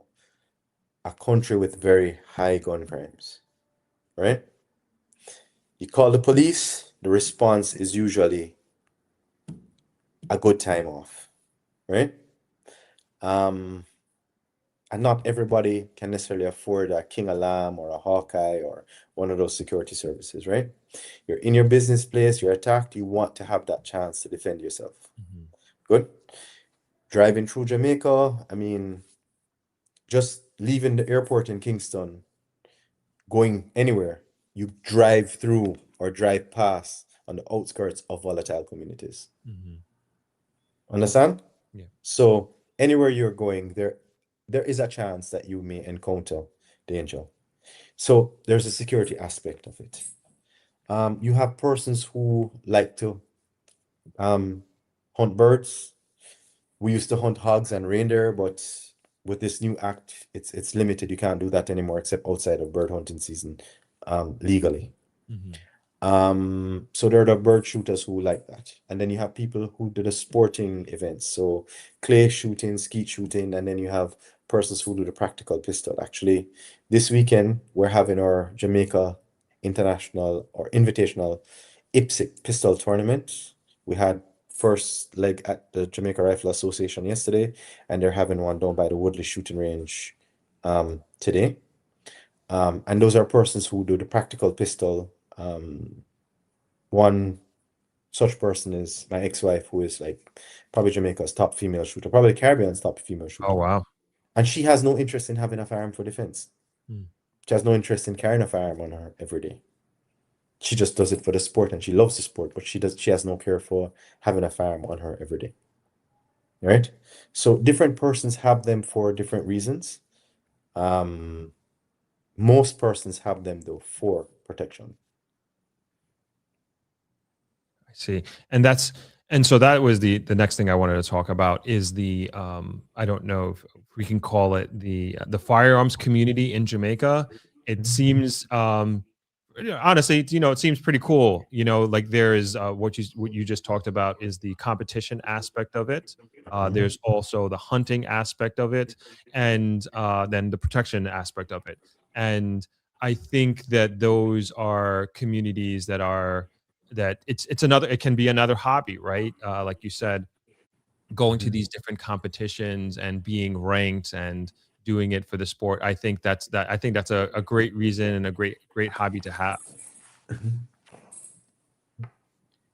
I do. As we're closing out, I just want to be respectful of your time. Just everybody, if you can just get in your last minute questions that I can start asking Mr. Simpson here, and I'll just ask him at least my last question for now. After you get your license and you get was it the pro forma number you said to purchase your purchase order number? Purchase order number that you get. So where do you go to buy that weapon and the ammunition? And then can you give us a range? I don't know if this is appropriate, but can you give us the range of the cost of a weapon and the ammunition? All right, so you have a list of firearm dealers that are authorized to sell firearms. The range, ANA Sporting Range, that I'm affiliated with, Okay. and ANA Dealers, which is the dealership that sells firearms that I'm affiliated with. We're located in Spanish Town, Lot 9, Tittenham Park Industrial Estate. There are two others in Kingston, I think Sasko Distributors in Crossroads and Emerald on Constant Spring Road, Emerald Outdoors. There are others in Mobay, Crichton. I'm not so sure of the others because I hardly go that side, so I'm not sure the others there. You would go to that one of those dealers and make your purchase. Firearms are ranging right now from, I think, probably 180 up to 300 and something. A Glock pistol, which is probably one of the most common ones, runs you between 260, 280, low 300s, depending on the model and the specs that are on them. So that's roughly the price range. Okay. So that's about, let's say, 1,300 to over 2,000 US dollars. Yes. So I know questions may come, but we get them here for like $500. We get them here for $600. When we purchase a firearm from the States, we have to pay 80% duties on it. Oh, We're not talking shipping. We're not talking about shipping yet. We're not talking about security transportation to move it from the port to the FLA to do the ballistics and to do all the necessary stuff, then to the shops for it to be sold. We have not included making a profit as yet. We have not included regular overhead costs of a business to run a business. So it works out to roughly 3 times the price of whatever you would see it there for, is what it would be available for in Jamaica, to make it make sense. Wow. No, that's understandable. I mean, hopefully, that's Jamaica, right? Yeah. These tariffs, it's crazy. Is there a used or secondhand ownership circle community? So we do have everything has to go through the dealer. So we do have persons who either turn in their firearms or change their firearms. So you do have a few firearms that are there for secondhand, but depending on the condition and the type of firearm, the prices aren't much different. 120. You're not going to find anything really under $100,000. Gotcha. Yeah.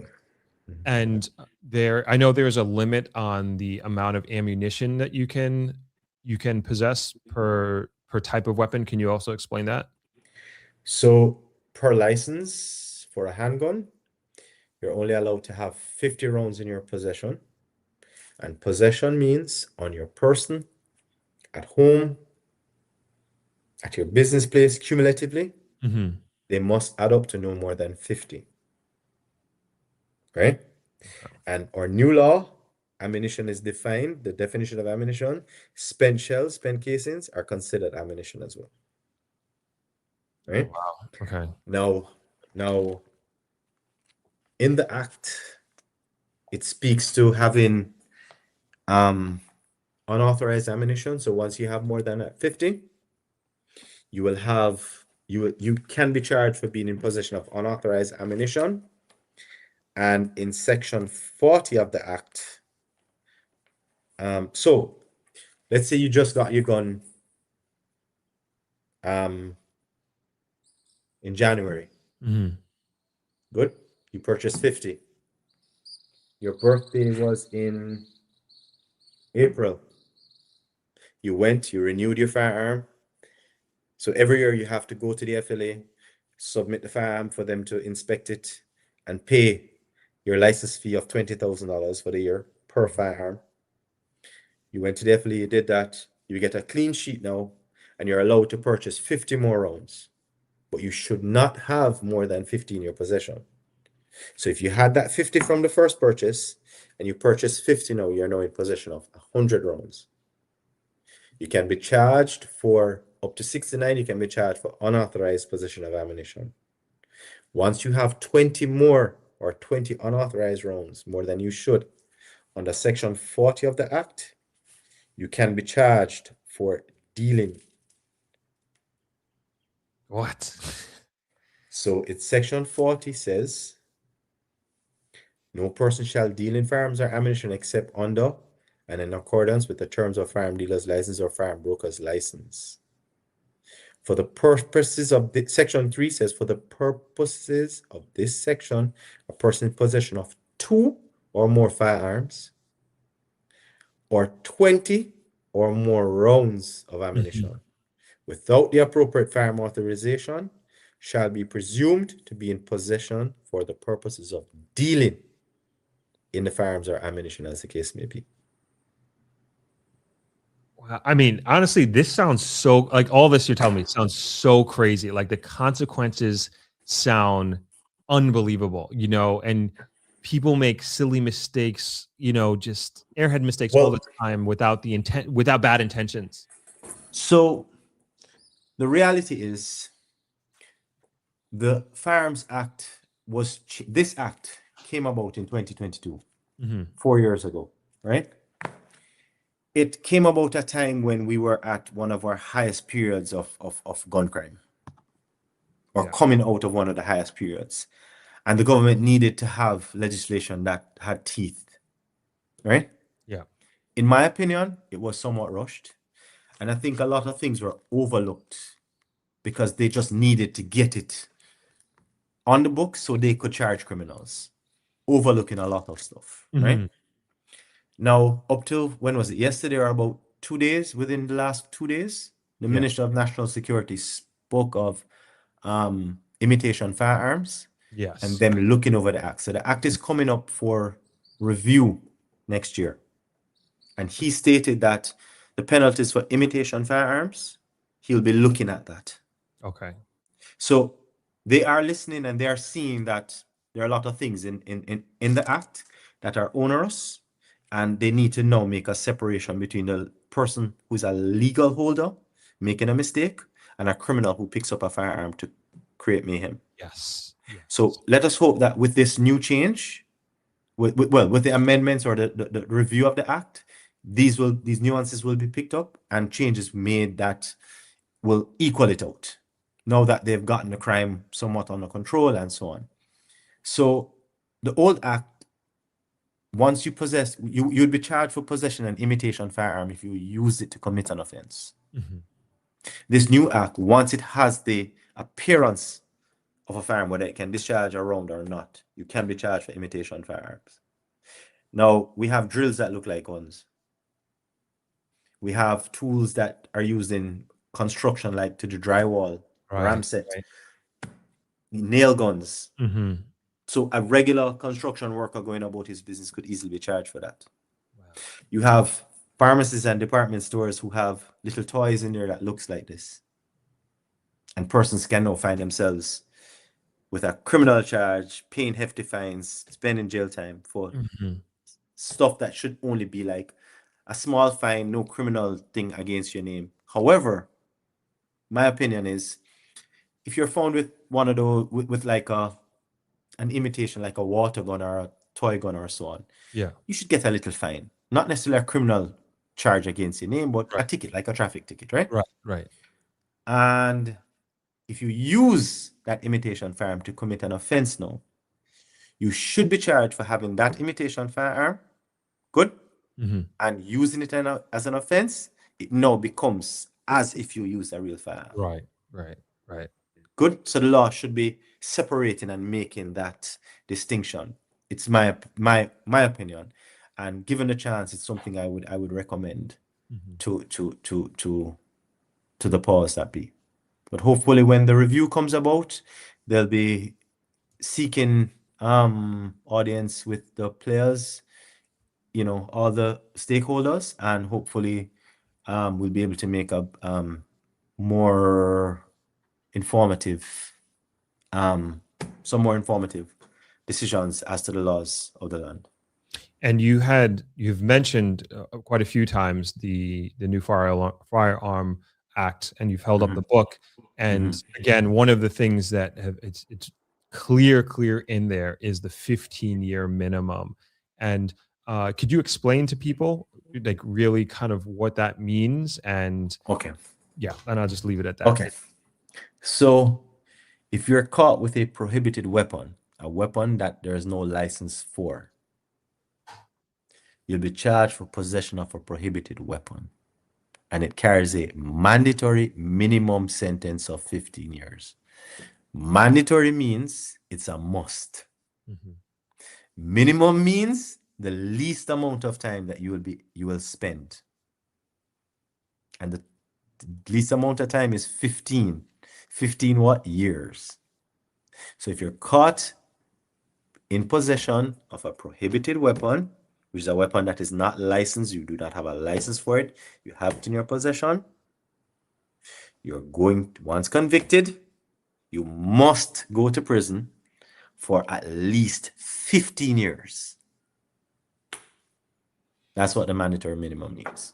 And from what I understand, quite a number of people already have suffered these consequences of having this. Yes. Go through this. Yes. And in many ways, it has been working. Yes, and it's important that again, I'm going to stress, it is important that the persons who legally have a firearm and make a mistake, we should have a difference in the laws. Agreed. So if a person is caught with excessive ammunition, which he legally acquired from a gun shop, he should be made to pay like a traffic ticket at $20,000 or $30,000, whatever. He should be given a time, 30 days, to go and dispose of the ammunition at a range and come back with necessary paperwork to show that it was done.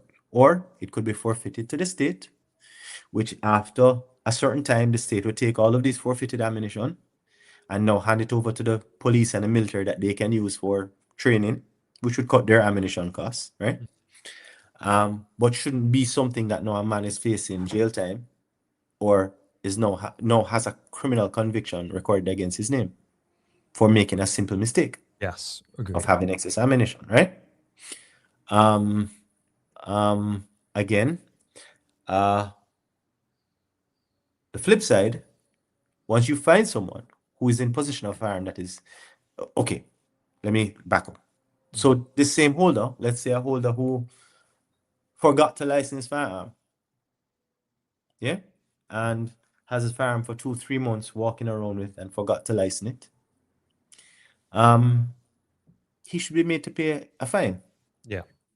Good, but Yes. still be able to keep his license for his firearm and so on. But when you find someone out there who has an illegal firearm, who has never been licensed in Jamaica, has it for criminal purposes, Yes, he should face the mandatory minimum should probably 25 years, in my opinion. I agree. Straight, right? I agree. And if a licensed firearm holder is caught with a firearm, an illegal firearm that he does not have a license for, same should apply. Yeah. Right? So there needs to be a distinction between the holder who has a legal firearm, who may make a mistake, and someone who uses a firearm or has in his possession a firearm for criminal intent or has in his possession a legal firearm. Then the full weight of the law should come down on them. Completely agree. And yes, I have no qualms with anything that you said. But like you mentioned, a hammer had to come down, so to speak, in 2022, and now they're working through the nuances of that. And I totally agree. You know, the law-abiding citizen that makes a brain fog mistake, they should not be even considered in that category. You know, Right. But like you said, on the other side of that, a legal weapon with the intent to commit illegal activities, the full weight of the law should be put against them. Like, and we just don't play around with that. Yeah. Okay, great. I'm so sorry that we've gone over the time, but this is such an interesting topic. I do want to get to some questions if you're okay with Sure. time, Mr. Simpson. Yeah, Okay. Great. All right. So this is coming from the audience. And I also want to mention your for your tactical range and also A&A Sporting. I have the contact information in the description below. So if you're interested in being trained and getting your licensed firearm or have more questions, please reach out to Mr. Simpson They below. have to go to the FLA, get approved. Once they get approved, then my services are Perfect. Yeah. Available. Okay, wonderful. Okay, so this one is from Jay Fitz. Are hollow point bullets legal in Jamaica? I prefer them because they don't do the most damage. they don't do collateral damage, Mm. but they do the most damage to the intended target. Yes, they're perfectly legal. There's Okay. nothing illegal to having hollow points in Jamaica. However, the black talon, which was banned in the States from some time ago, those are illegal in Jamaica. Okay, and can you just explain the difference between hollow point bullets and regular bullets? So a regular bullet is a regular nosed bullet that could you bear with me 1 second? Let me just step away. please? No problem.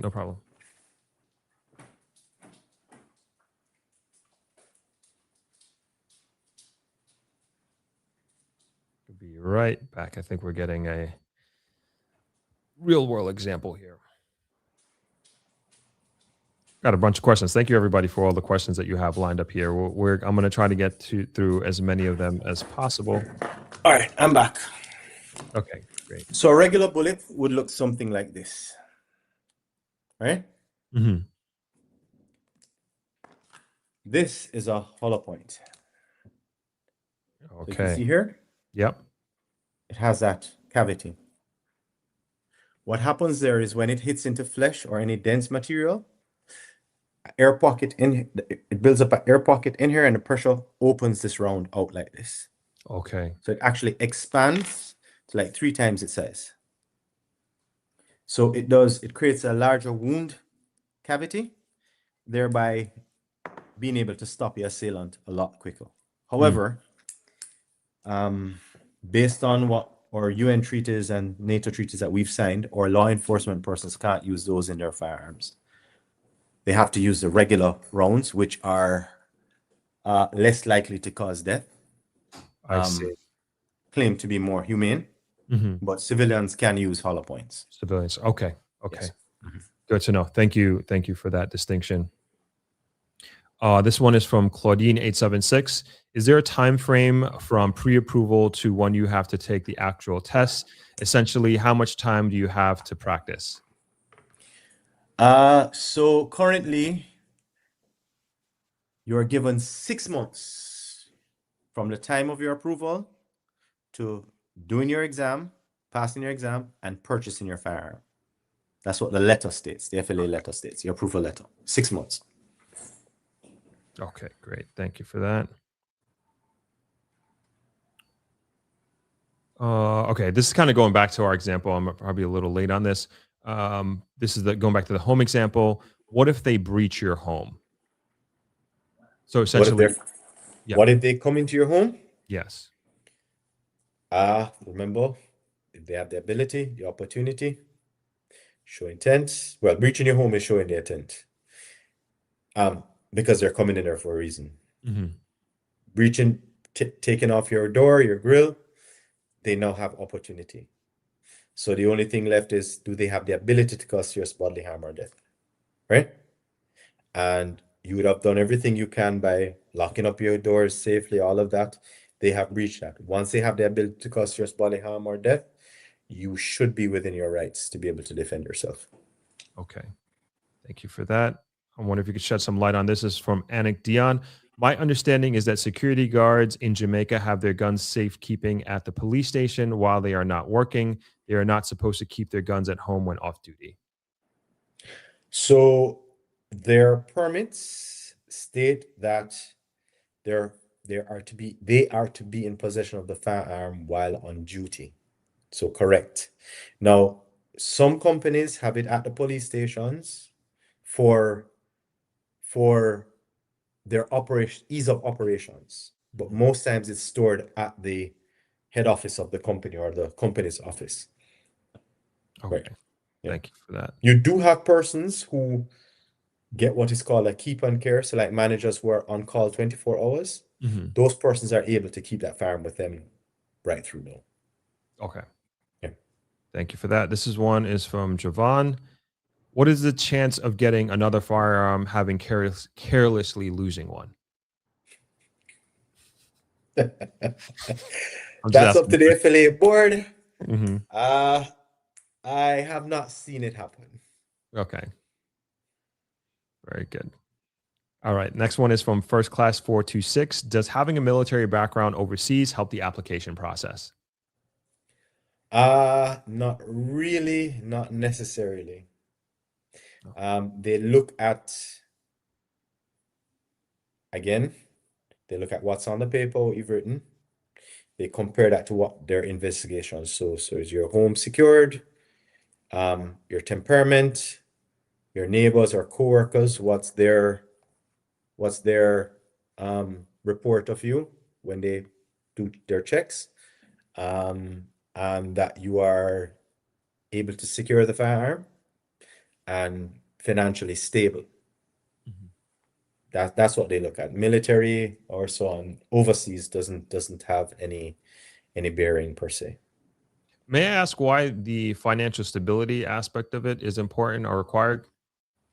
So a firearm is very expensive, as we stated, what the cost. Yeah. You have to pay $20,000 every year to renew it. Mm-hmm. Ammunition is expensive. And I guess the view of persons, or it has been said, is that, a person who can't afford all of that really shouldn't Mm-hmm. need such a privilege. Again, it's a privilege, not a right. Right. Yeah. Okay. Fair enough. Thank you for that. Another one from Javon. How does one go about getting into the sport, the competition aspect of it? So once you are approved, you would get your firearm. Then you'd visit one of those ranges that do that kind of sporting shooting, and start shooting there with those guys, and then you could join the other wider fraternity, which is the IPSC or the USPSA groups, which we do have a good number of persons who actually travel overseas quite regularly to compete over there as well. Okay. And they represent Jamaica when they do that? Yeah. Awesome. Awesome. Yeah. Awesome. That's Yeah. awesome. Yeah. Good to know. Didn't know that. Next one is from Junior Char. Throp, can you ask, does the 3-year competence rule still apply? I'm not sure what that is. No. So the 3-year rule changed to the 5-year rule. So you now have to do your safe use and handling or your recertification every 5 years. You don't do the 3-year thing anymore. It's now 5 years. Okay. Next question is from, I'll just call you Knock. How about the ownership? You run a background check, pass, and you get your firearm. I'm not sure the context of that question, but I guess they're just asking. We might have went over that. Just how do you get your ownership? Yeah, but we kind of answered that already. Last one I got here, Melinda. Curious if Jamaica's law is the same as U.S. regarding having your concealed carry permit and not permitted to have marijuana in your possession. Well, our laws don't speak to, our gun laws don't speak to, or any of those stuff, right? Right. It speaks to being convicted of dealing in dangerous drugs or possession of dangerous drugs. As you know, marijuana in Jamaica, the law has been changed, so you are allowed to have a certain amount in your possession or so. Right. Good. I think I can't remember which act, but there's a, let me not quote it because I can't be 100% sure on it. However, if for any reason a police would stop you or you would get yourself in some situation and the police deems that you are intoxicated in any way, and that you are not in a position to have this firearm on you. They could take it from you and keep it for safekeeping. They could even go further to write a recommendation to the FLA that the license be revoked or suspended based on what transpired. So there are what's the word? Consequences. Yeah. But remember, firearms and drugs and alcohol don't mix. So if you're going to indulge in those things, lock away your firearm. Yeah. That's my personal opinion. Yeah. And from what, two last questions for me. So from what I understand to your example, there are two places that you can leave outside of your home and your business that you can leave your firearm safely, and that's the police station and at an FLA location. Correct. Okay. And then, so say you're going to a party, like you're saying in this example, and you're going to be drinking, indulging in whatever, you can do that so you don't put yourself in a position, let's say. All right. So not all police stations will take firearms. There are some that are gazetted in the Schedule 4 of the Firearms Act. It speaks to the ones that are gazetted to take firearms. The FLA offices will take firearms, but remember, the FLA offices are only open between a certain hours, Monday to Friday, right? Between business hours. I see where the minister has spoken about it, and there's some talk about now increasing security or having facilities at parties for this. The events that I help to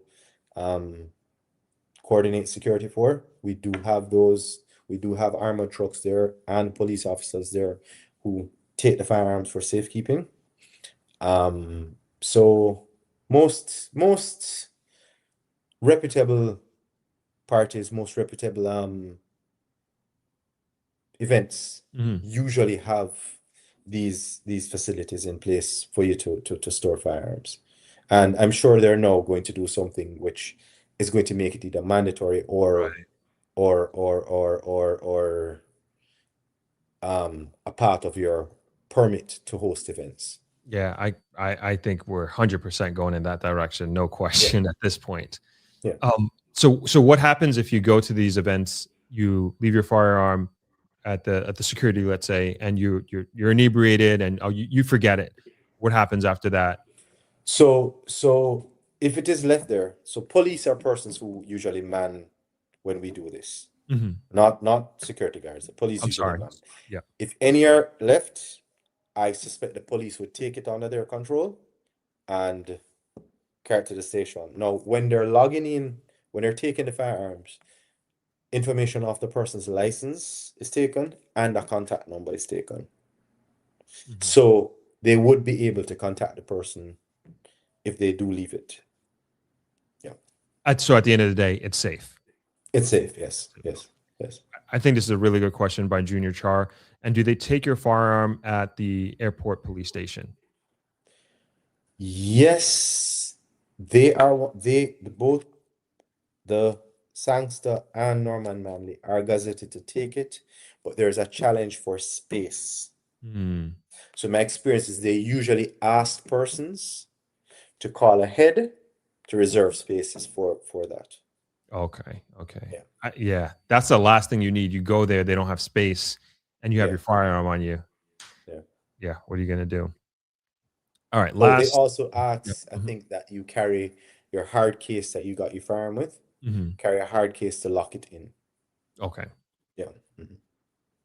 And this is the last question from the audience here. Throp, are visitors to the island able to visit ranges to shoot recreationally? If so, what are the requirements?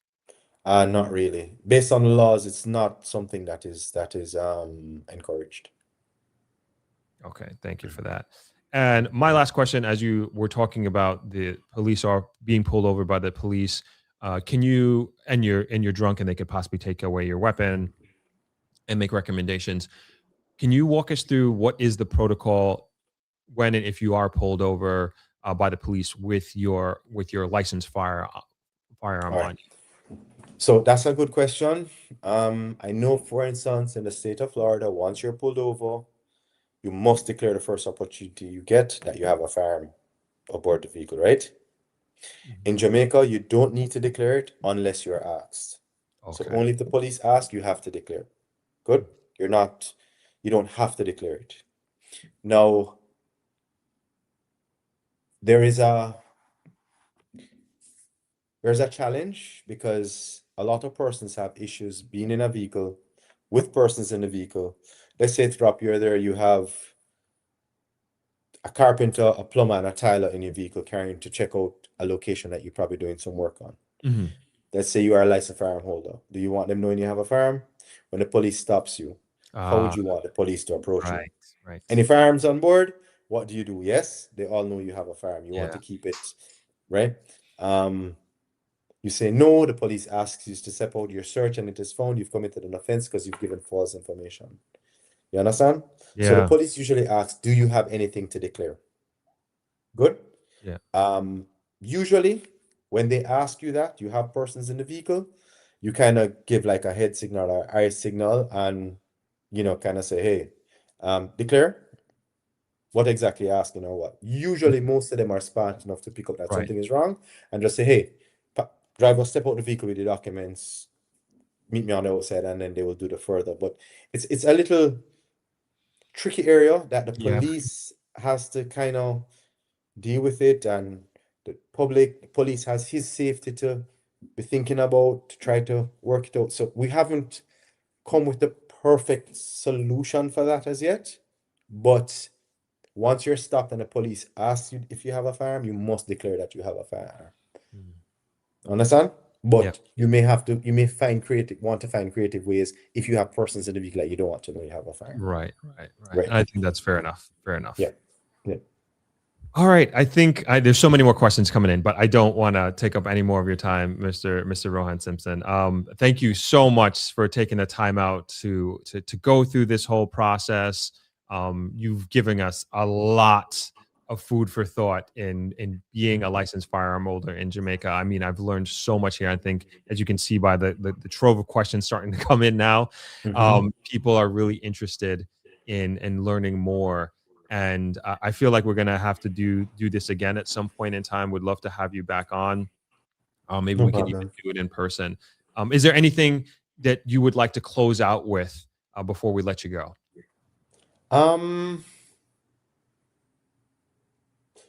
For anybody who thinks or is considering having a firearm, it's a great privilege to have a firearm. It's good to know that you can protect yourself or others should the need arise. However, always be mature, always be responsible with it. Remember that firearm has the potential to take lives. You don't operate in a vacuum, stuff happens, there are innocent people around.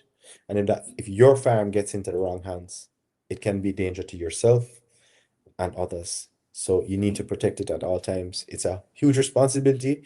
So think very carefully before making that decision and really decide if that is what is right for you. And try your best to, in most situations, de-escalate and to it takes nothing for you, even if you are not wrong, to say, hey, I'm sorry, my bad. Yeah. And move on rather than to force a confrontation. Understand? Sometimes it's best to just pacify and move along. Yeah. For anybody who has any thoughts of having or who may have, and that could reach out to them. Yeah. Wonderful. Our guest today has been Mr. Rhoan Simpson. Thank you so much for taking the time out on this Sunday afternoon to speak with us and to enlighten us. Really, really appreciate it. All of Mr. Simpson's contact information is in the description below, as well as his A&A sporting range information. So please feel free, if you have any questions, to reach out and get approved so you can start training with him. Thank you again so much, Mr. Rhoan. Yeah. All right. My pleasure. Okay. Take care. Bye-bye. Thank you all so much. That was amazing. I really appreciate Rhoan for coming on, and just wealth of knowledge and information, as you can see. And it is no joke. It is no joke being a licensed firearm holder in Jamaica. And it is an immense responsibility, as we heard, and it's not a right, it's a privilege, as Rhoan was saying. And it certainly is a privilege. And as much of a topic of interest in being a licensed firearm holder is within this Throp community, as you heard, it comes with so much responsibility. And this is something that you really got to think about. You really got to think about how you move around Jamaica, what your lifestyle is like. You can't be going to the beach and leaving your weapon on the sand and going in the water and just putting that responsibility on somebody else, or perhaps thinking that it's because you're in Negril, safe part of Jamaica, and you'll be fine and it's okay. No, because if that thing gets taken away and something happens, or if it gets taken away, no matter what, you're going to be held accountable. And so there's a lot to be taken into consideration, and there's a lot of consequences that can happen, as we were saying earlier in our discussion, that if you do get in an altercation and your weapon does discharge and it does hurt somebody, injure somebody, God forbid it kills somebody, you're going to have to be held to account, and all these things have to be taken into consideration in being a licensed firearm holder. And like you said, it is no joke. It is no laughing matter. And it's just something that you really, really, really got to take into consideration. All right, we're going to take a quick break here, and then we're going to come back and we're going to talk about the beach a little bit. Throp here again. As you're probably hearing, Jamaica is on an unprecedented economical tear, and I know many people are interested to learn how they might be able to buy property in Jamaica, move here, or even start a business. Enter Throp-X. This is my annual Jamaica investment conference hosted at Travelers Beach Resort in Negril, Jamaica. If you're even considering moving to or investing in Jamaica, this is the best low-risk opportunity to do your due diligence and network with the very people driving the country forward. This event brings together a group of hand-picked, trusted, top-of-their-field individuals, the best developers, contractors, real estate pros, lenders, and government partners, all under one roof to help you make your move. This is very much an action-focused premium conference experience geared towards empowering you with the tools and team necessary to create your Jamaica dream. We've partnered with the Tax Administration of Jamaica to help you get your TRN and even open a bank account, all conveniently located on conference property. One of the most popular parts of the conference is the real estate tour. It's the best way to understand Jamaica's real estate market, seeing and experiencing properties firsthand so you can compare apples to apples. Another incredibly valuable part of the conference is the people you will meet. Attendees have been some of the most dynamic, inspiring individuals I have met doing incredible things with their lives. As always, this year will be fun, educational, and actionable, giving you the tools, insights, and connections to invest, build, and move to Jamaica. For more information, please visit Throp-X.com and join our mailing list.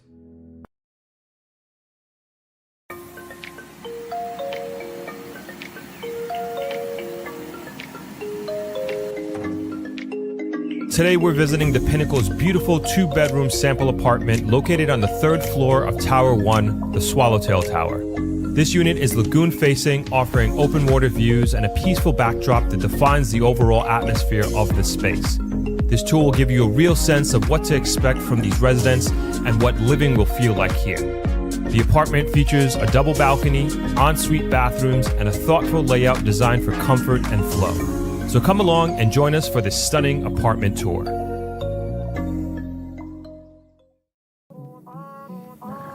So Kanya, this is a 2-bedroom that we're seeing, the concept 2-bedroom. Yes, this is our 1299 square feet lagoon facing 2-bed. Okay, and we are on the 3rd floor? We're on the 3rd floor, and remember, living starts on the 3rd floor. So this is the lowest possible level to live, lowest view that you'll get. Everything else is elevated, it goes up. So it's 1299 square feet. It's open concept, living, dining, kitchen. 9.5 feet is the distance between the ceiling and the floor. Category 5, hurricane-proof windows and doors. Quartz countertops, recessed lights, central air. And the furniture, of course, is for staging purposes. Okay, and so everybody will have an opportunity to choose and design, decorate. It depends. Okay. So in the residential tower, this tower, yes. Okay. But if you're in the Canary Tower and you're going to want to put your unit back with the hotel, we have a tier, different options that you can choose from. Okay. So obviously fully customizable, dream furniture, dream table. Of course, that you want. absolutely. Absolutely. Okay. Beautiful. And now moving into the bedroom. Which bedroom Primary is this? bed. This is the primary bed. This is primary bed. So you get this view. It's a rainy day, but still a beautiful view. Definitely. From this primary bed, look at the space. It's a king-size bed, night tables. You can recline here, ensuite bathroom with a wet room, right? Plus you have your big bath where you can soak, and then there's also a shower. So that's one thing that I really like about this is that The space. the space. The I didn't space. know that's what it's called, the wet room. I just had a client say to me the other day, that's not really a bathroom, it's a wet room. And I'm like, yeah, it is a wet room. is. It's a wet room. You close this door and it's a wet room. And it definitely has that indoor-outdoor feeling. Yes. And you won't be outside looking in. You won't be able to see, but you can stay inside and look outside. So you can be soaking while taking in that view. Yeah, nobody can see you. Yes. That's good. That's awesome. Oh, I love the layout. I love the tall ceilings as well. I'm a huge fan. Of high ceilings. Yeah. Definitely. Very nice. And you All right. get 2 balconies here. Yes. So you have one to the left and then one in front and then this one. Ooh, you feel that breeze? Yeah. This one goes all the way down to the secondary bed.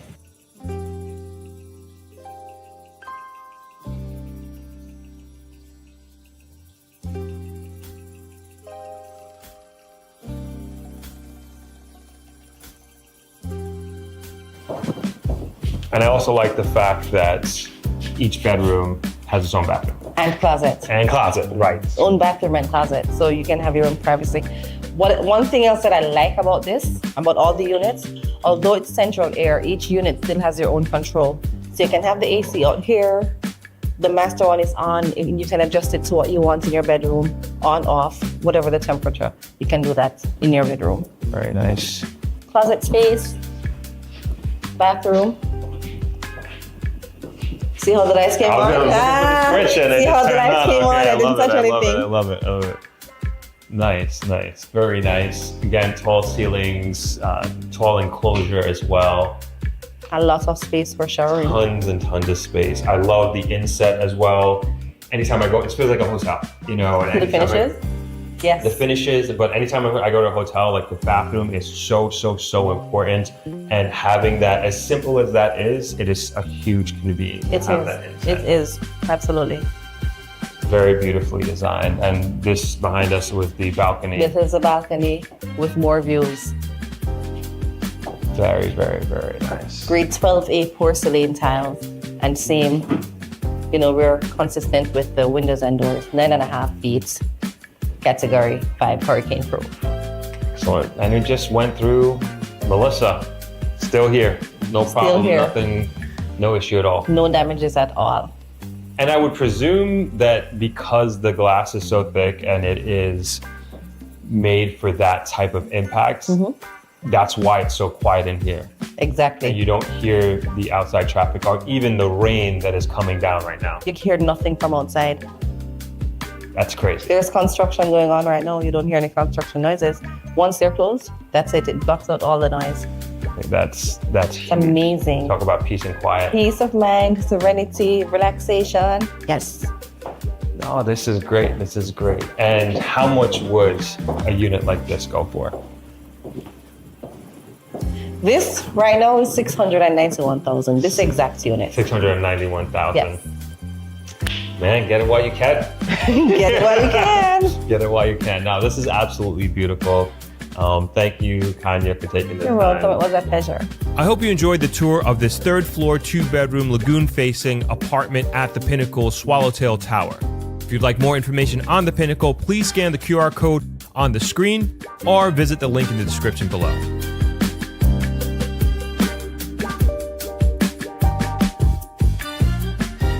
Welcome to our newly renovated standard rooms, and this is our standard veranda, our balcony, depending on if you're on the first floor or the second floor. It comes with 2 chairs and a table.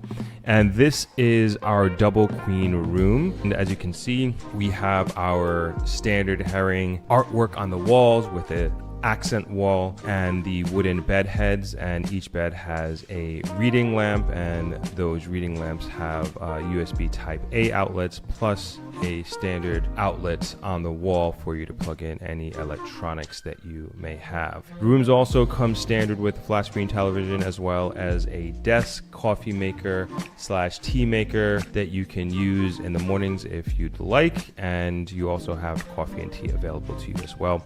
And we also have a mini fridge for your convenience. Of course, we are AC room. This is the Throp-X, this is Jamaica, but we also have a ceiling fan for you available as well if you prefer, or you want to use both. And moving on to the bathroom area, I just wanted to point out that all of our standard room doors now are using electronic key cards, which we are very happy about, and just much more easier to use from a hotel logistics standpoint. Moving into the bathroom, this is probably one of our most proudest renovations. Moving into the shower area, we have the rainfall shower head as well as the handheld shower head. And the designer went into the details of putting the shower together with this color schemes, but also the practicality of it. And I just want to highlight some of those. And one of them being the shower drain, as well as the shower heads, which you saw, which is all complementing each other. And of course, the shower amenities with the shelf for your convenience towards the back of the shower, and even where the shower faucet is, which is towards the back of the shower, which allows you to turn on the shower without getting wet. Moving on to the sink, it's also a black handle sink, which again just complements the design of the entire shower and bathroom, and it's all coordinated even with the room design. And as you can see, we have the towel hooks as well, which I really appreciate. And that, in a nutshell, is our newly renovated standard room. I hope you enjoyed it.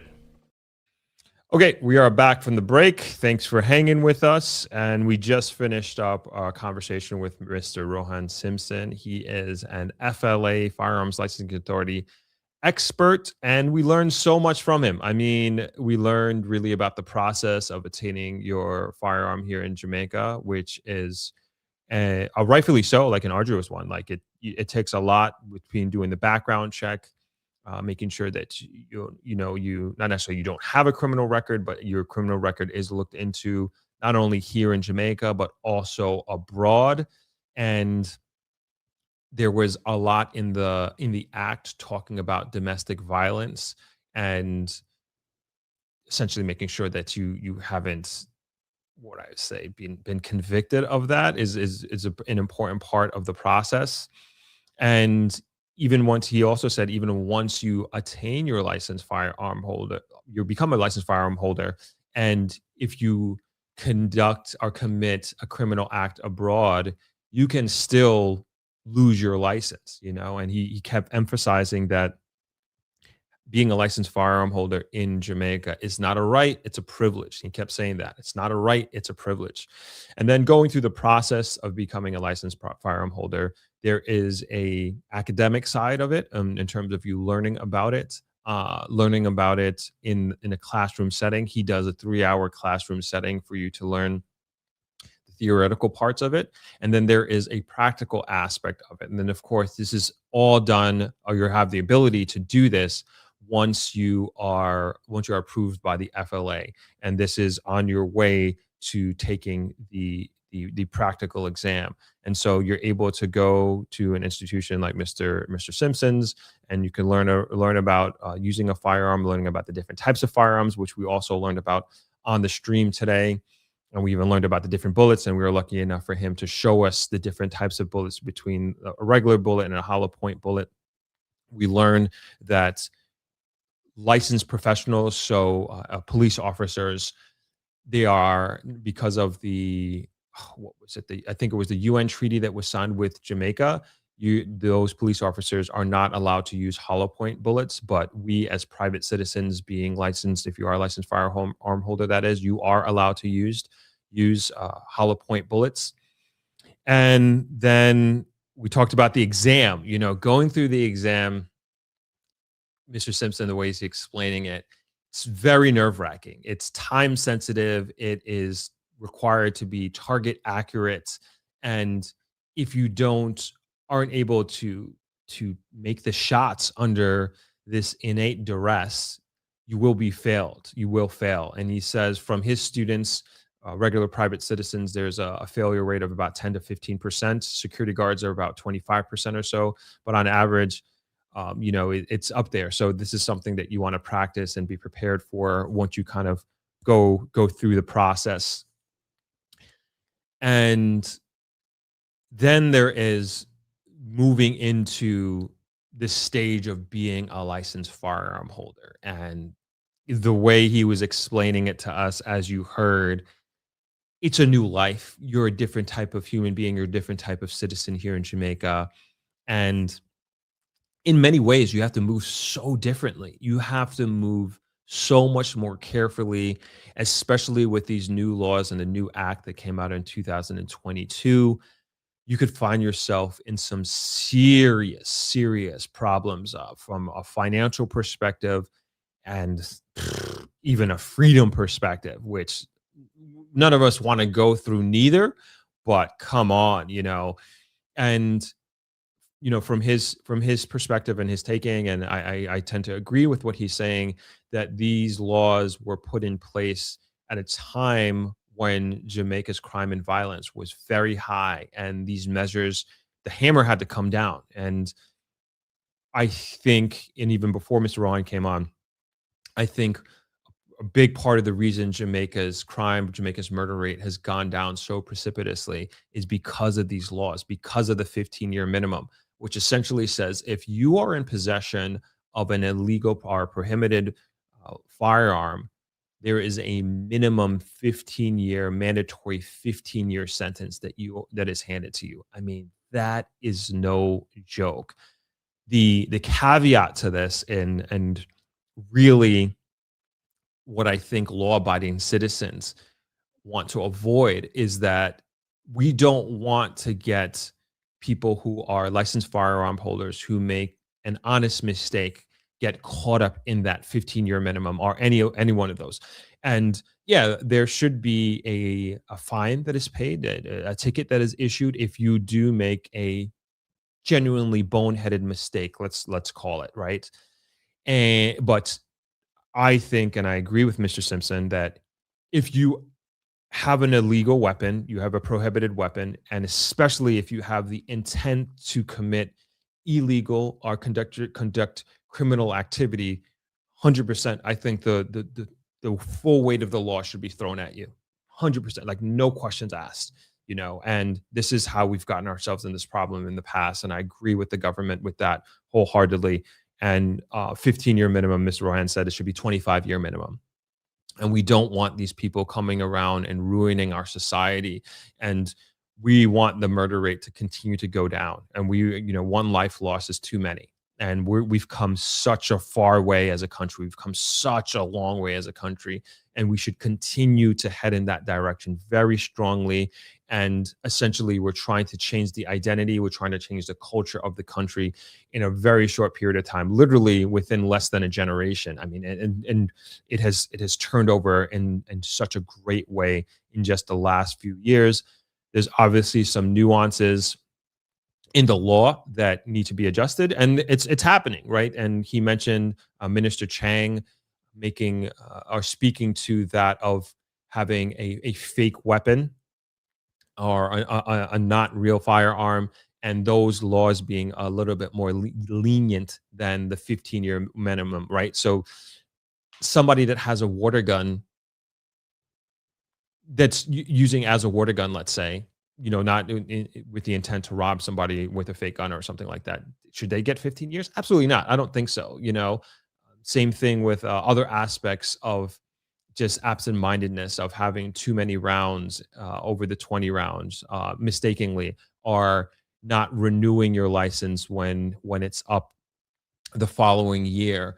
There should be fines paid, but not necessarily having just these draconian measures thrown at you because you're a good citizen. You're a tax-paying citizen. You want to follow the rules, but perhaps you got busy with work or your business, and things happen. Life happens, right? And there should be some leniency. And we would venture to think that you don't have ill intent. You forgot, again, life got busy. Should there be some sort of consequence or ticket? Yeah, perhaps. Why not? But we don't want to move into, we don't want to punish those that really shouldn't be punished. Let's say we want to go after the people who intend to commit crimes and want to wreak havoc on our society. And so it's a lot to think about. I think the point is here, I want to make, it's a lot to think about to be a licensed firearm holder. It's quite the process, as it rightfully should be. This is a privilege, not a right, as Mr. Rhoan was saying the entire conversation, and it's something that we need to remember. This is not America. You can't go up to a Walmart and buy a semi-automatic weapon because you have the money or the funds to do so. And we are a different society. We have a different gun culture. On the positive side, there are many, as I was saying in our conversation with Mr. Simpson, the gun culture here, the gun community, I think it's a pretty awesome one. There are a lot of gun competition. I don't know what to call it, sporting competitions with firearms in Jamaica. And he even says there are competitions internationally where Jamaicans go out and represent Jamaica on an international level. I think that is pretty freaking awesome. And maybe that's something that you consider doing and want to get into as you are making your transition to moving to Jamaica or moving back to Jamaica. And that's something that you can engage in. Bird season is incredibly, bird hunting season, that is incredibly popular here, especially on the South Coast. I know I go, like when I go to Treasure Beach, I believe it's, I don't know why. I feel like it's in the fall. Don't quote me on that, please. But a lot of people go to Treasure Beach, go to the South Coast for bird hunting. And that is a sport that people really enjoy and look forward to every year. So that's another reason, another aspect of what you can look into or look forward to as a licensed firearm holder in Jamaica. And so, essentially that was our conversation, but a lot to think about. And then also, I think we talked a tremendous amount about the temperament of a licensed firearm holder, and apologize. You know what I'm saying? Like, even if you're right in an argument with especially a stranger in the street, somebody you don't know, it's just not worth it, regardless of if you're a licensed firearm holder or not. I mean, talk is cheap. Let people talk, let people say whatever they want to say, and just go about your business, go about your life, live your life. Life here can be really, really wonderful. I think it is really, really wonderful here in Jamaica. But sometimes you got bad actors anywhere in the world, as a matter of fact, not just here in Jamaica. And it's, to me, in my mind, it's always better to walk away. And it's just like, what do you have to prove? Just put the ego aside, let them say whatever they want to about you, and just go on about your business. And you probably have a better life than they do if somebody's like really going to take you on. And more than anything else, this is my mindset, I feel sorry for them at the end of the day. And if they get joy out of arguing or being even disrespectful to you or to me in that moment, let them have it and let them go about it. There's no point in engaging with them, especially on a physical basis. I mean, they put your hands on you. That's a different situation, and you got to protect yourself. Very, very different situation, but lots and lots and lots to think about as a licensed firearm holder. And it seems from the explanation with Mr. Rhoan, where he's explaining that your life has to really be threatened for you to pull out your weapon and discharge it. Because even how the law is written, it's essentially assumed that you are prepared to use lethal force once you unholster your weapon. And think about that, and in these high stakes situations, I mean, adrenaline is running, blood is pumping, and you just want to be clear headed. And that can be very difficult to do in a high pressure situation. So again, lots and lots to think about in respect to being a licensed firearm holder in Jamaica here. I think that's for the most part a recap of our conversation. Very interesting. We have to have him on again. I mean, the questions were coming in like crazy here on the stream, and we definitely want to have more conversations like this and continue to educate you all out there, whether you're part of the Jamaican diaspora, whether you're wanting to move to Jamaica, whether you live in Jamaica already, and this is something that you are curious about. I think we all got quite an education this afternoon. All right.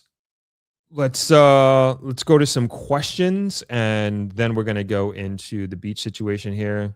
Oh man, we're 2.5 hours already. I think we're gonna move quickly here. All right. Jay Fitz, what's going on? The government in the states are moving towards autonomous weapons with the assistance of open AI, which is crazy in my opinion. Is JA considering implementing autonomous weapons also? I wish Mr. Rhoan was here. Mr. Simpson was here, I would have asked him that question. That's a great question. I don't know, but that is definitely moving into some Terminator territory. No questions about that. Shauna says, we are everywhere and attempt to participate in sports that are unique to the island, i.e. bobsled. Yes, you're right about that. What else? We got a few more questions here. 80s here, very important topic. Thank you. You're welcome. Nick says, right, and criminals should not put other people's property over their lives. Jamaica can be unpredictable and dangerous. How must I know what the hell you are, why the hell you are in my house for them in the middle of the night? Fair enough. Fair enough. All right. All right. All right. Let's get into who asked me. Somebody asked me about this. I should have saved this question. Toya Green says, de-escalate. That is it. Wonderful conversation. Exactly. Unique says, Mr. Simpson, you have been spectacular. Please come back for round 2.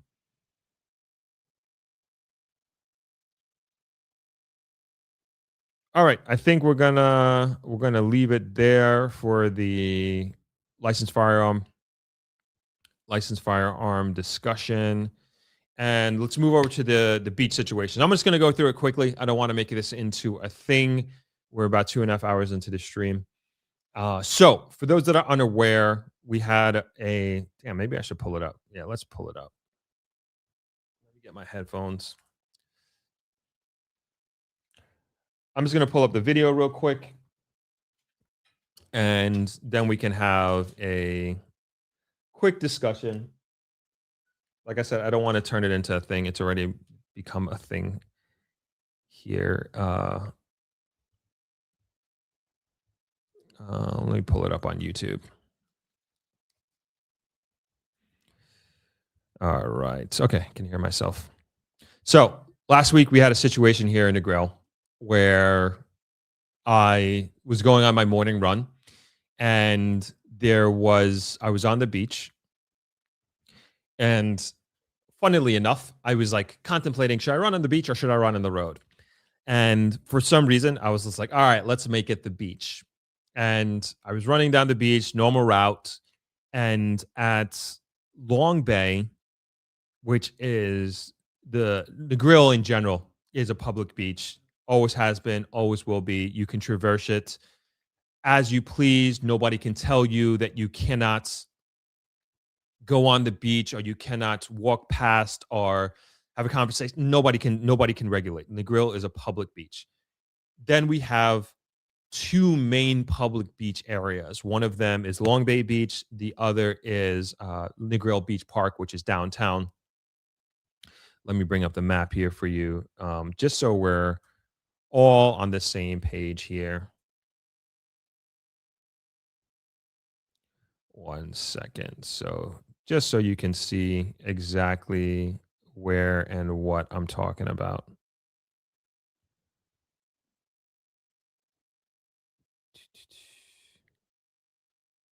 Oh, nope.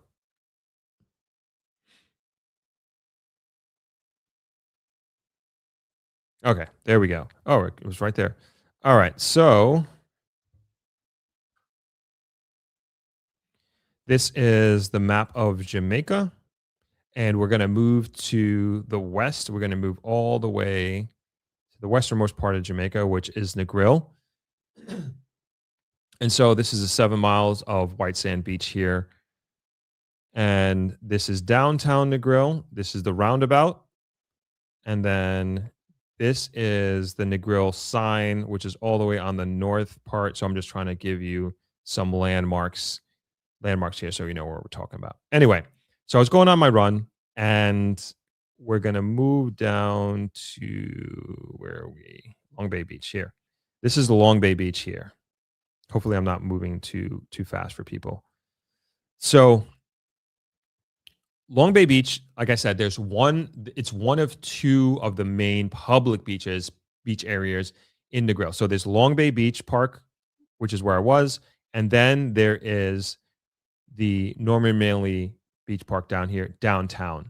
Unfortunately, Norman Manley Beach Park has been closed for almost close to 10 years, which is insane to me, absolutely insane, because they were supposed to be doing this rebuilding, refurbishing project. It stopped, it started, it stopped, and it's been just sitting there. Very, very sad, unfortunate, inexcusable. But I digress. That is not my point this afternoon. Let's move back up to Long Bay.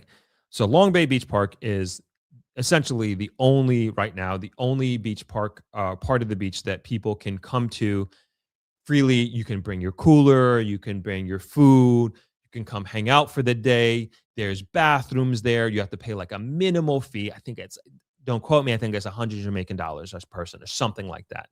And you have facilities that you can change. You have a bathroom. You can use a beach freely. Very, very, very popular area, most especially during holiday weekends. So anyway, I'm drawing this out, and I didn't want to draw this out. Okay, so I was running here, and then right along, where am I? Oh, we've gone too far. Yeah, right here. So right here is where I came, Long Bay Beach Park, and there was a fence, call it right around here, just about here, like right in this area. There was a fence put across, and I was unable to go past it. And I was livid. I was livid. I can't begin to tell you how upset I was at that point. And I think for my sake, I never run with a phone. I don't run with headphones. That morning, I had the Meta glasses. I didn't bring it with me. And I'm so happy I didn't record and post while I was in that state, because I just couldn't believe, like, I was beyond myself. I just couldn't believe somebody had the audacity to run a barbed wire fence across the beach. And I was besides myself, and I was like, I also kind of going back to the morning, I literally got there when, maybe I should just play the video. I literally got there when the guy who was building it was just finishing up. And I was just like, I told him I was the worst person to see this and to buck up on this, so to speak, at this point in time. I was like, I should have been, for the sake of whoever did this, I was the worst person, the last person you have wanted to see this. And he himself, who was doing it, he didn't want to do it. He told me multiple times that he didn't want to do it. And he himself had warned the person who told him to do it. And the reason why he was doing it is because he had no choice, he told me, and I get that. And I understand, he's making $1. It's like, I don't blame you. And I see him all the time. Like I always see him every time I run past there. I don't know him personally, but good dude, for as far as I'm concerned. Good dude, always hailing me up. Sometimes I get a coconut from him, and his family is there. Even bro, I believe they're his grandchildren. Sometimes I see them playing there. Sometimes I bought them a bunch of school supplies. good family, genuine family. I would say, like I said, I don't know them personally, but that is my general instinct, and that's the spirit I kind of get from them and I receive from them. And so after we had this conversation, I could not run fast enough back home. I mean, I was on a light jog. I ran back home. I just like, I needed to get back. I needed to get my phone. I need to do something about this. And so anyway, this is the video that I posted. Oh, hold on. I think I got to, hold on. I gotta change this so you can hear what I'm talking about here. Got to change my sound. All right, so I'm going to play the video real quick, and then we'll take it from there. What's up, everyone? Throp here, coming to you from Long Bay Beach in Negril, Jamaica. And I wanted to bring something very disturbing to your attention that I literally ran into on my run this morning. And normally, when I'm running on the beach, or anybody walking on the beach, you can traverse the beach, Long Bay, anywhere, without any impediment. Nobody can tell you that you can't move freely along this beach. As I came to this point, I realized that there is a barbed wire fence that is stopping me from continuing my run. And of course, I found it completely ridiculous because this is 100% illegal. As you can see, it pretty much goes from the side of the road all the way down to the beach, and you can't pass down there, unfortunately. There's just not enough space there. And so, from what I understand, the proprietor of this new scuba business is the one that put up the fence there. And I'm not sure who gave them the authority or where the audacity to do something like that came from. And I can tell you emphatically, that is 100% illegal. This is a public beach. Nobody owns it. Nobody can stop anybody from going to and from. This is also coming from somebody who owns a hotel on this beach. I have no right to do so, nor would I ever want to. This beach has always been and will always be a public beach. And when I see something like this, my mind clicks and says, this is how it starts. This is how it starts. And so now my morning is dedicated to dealing with this because it's a public beach. It also cuts off commerce and business. Hotels down here, guests who are staying there can't visit businesses down there, and so on and so forth, vice versa. So anyway, I did not wake up this morning to be this guy, but it's just one of those things I could not let slide. Right now, it's Tuesday, April 21st, 8:34 a.m. We'll see how long this lasts. I will keep you all posted. That essentially is the video and kind of what took place. And I was, trust me, I was a lot calmer than when I ran into that fence. And you also got to, I think what's important to understand here is like the context in which this is happening, which this has happened. And there have been over the years and in the history of Negril, there have been many fights, even before my time, as it relates to public access to the beach, as it relates to protecting the ecosystem of this beach. And it's been like from the history of Negril. And it's such a beautiful beach. It's such a unique beach. And a lot of people, and I'm not accusing the person who did this of what I'm about to say, but over the years and decades, a lot of people, when they see this beach, they see dollar signs and they see, how can I extract value from this beach? And how can I, in a selfish way, make fortunes from this beach? And people come in and they say that, you know, Negril, which we know hasn't reached its full potential, and they see what I think a lot of times that we ourselves cannot see, which is how enormously and tremendously we are blessed. And we are not, I think, you know, as a community, like we're not really living up to our full potential, but we're getting there. We're getting there. But we do, however, understand the importance of protecting this beach. We do, however, understand the importance of what this means to the not only the Negril community, but to Jamaica. And so over the years, we've done our utmost to protect this. And I'll even go back to my own personal experience. This was about 2016, and there was this proposed breakwater. And so there, over the years and over the decades, Negril has been suffering from beach erosion, and it goes and comes, goes and comes, goes and comes. And they were trying to figure out a way to protect Negril and to engineer different ways of gaining more beach and protecting the beach that we currently have in terms of its width.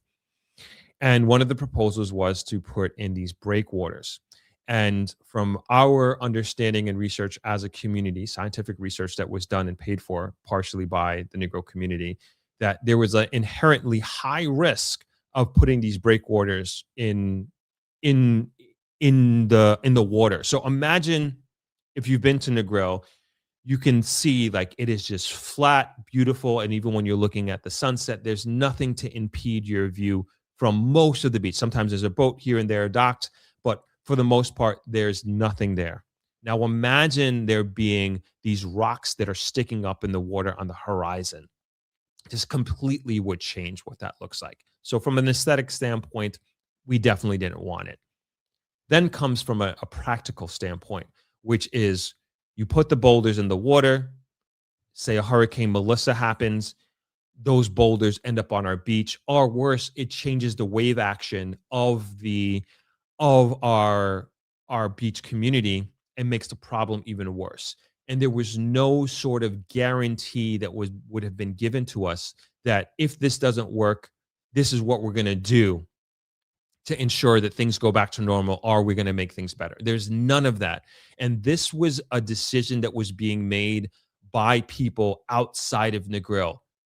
And they were not the ones that would have suffered the consequences if there were to be some consequences. They were not the ones who were going to have to deal with it. We were going to have to deal with it. And so at the time, I was the chapter chairman of the Negril Jamaica Hotel and Tourist Association. It was my first year. I think it was the first few months. And my God, I remember the president of the JHT at the time, Ms. Nicola Manning Gregg, she said this was baptism by fire. And my goodness, was it ever. And my experience in going through this process, because there was this rift even within the Negril community of some people wanted the breakwater because, again, we had this erosion that has been happening over the years and people just wanted the problem solved. And I got that. And then there were people on the other side who were just like, no, everything I just said about not worth the risk. We don't know enough science, not enough studies were done. What happens if it doesn't work?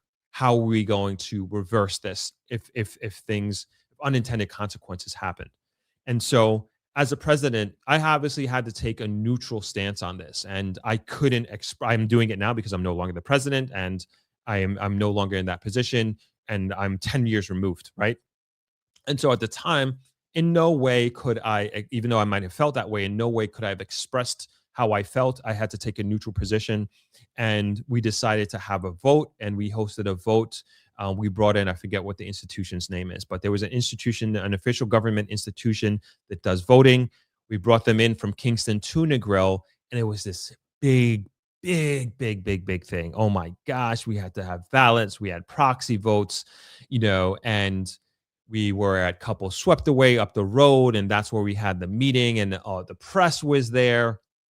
And then it came back, Negril voted against the breakwaters, and it was one of the most stressful phases of my professional career, honestly, because it was like the first time being so publicly facing, and the consequences were dire, because if it had passed, the breakwaters would have been put into Negril, and you would have seen breakwaters out there right now, or perhaps they would have ended up on our beach with Melissa. Who knows? But this is just my personal experience that I'm sharing with you, that we have gone through as a community to protect this beach.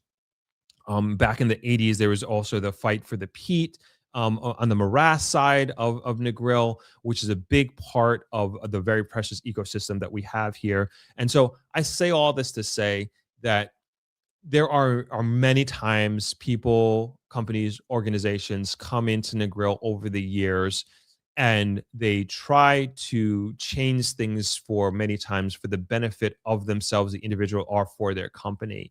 And the way I looked at this fence that was put up, the way I looked at it is this was a an incredible threat. This was a huge threat to the Negril community.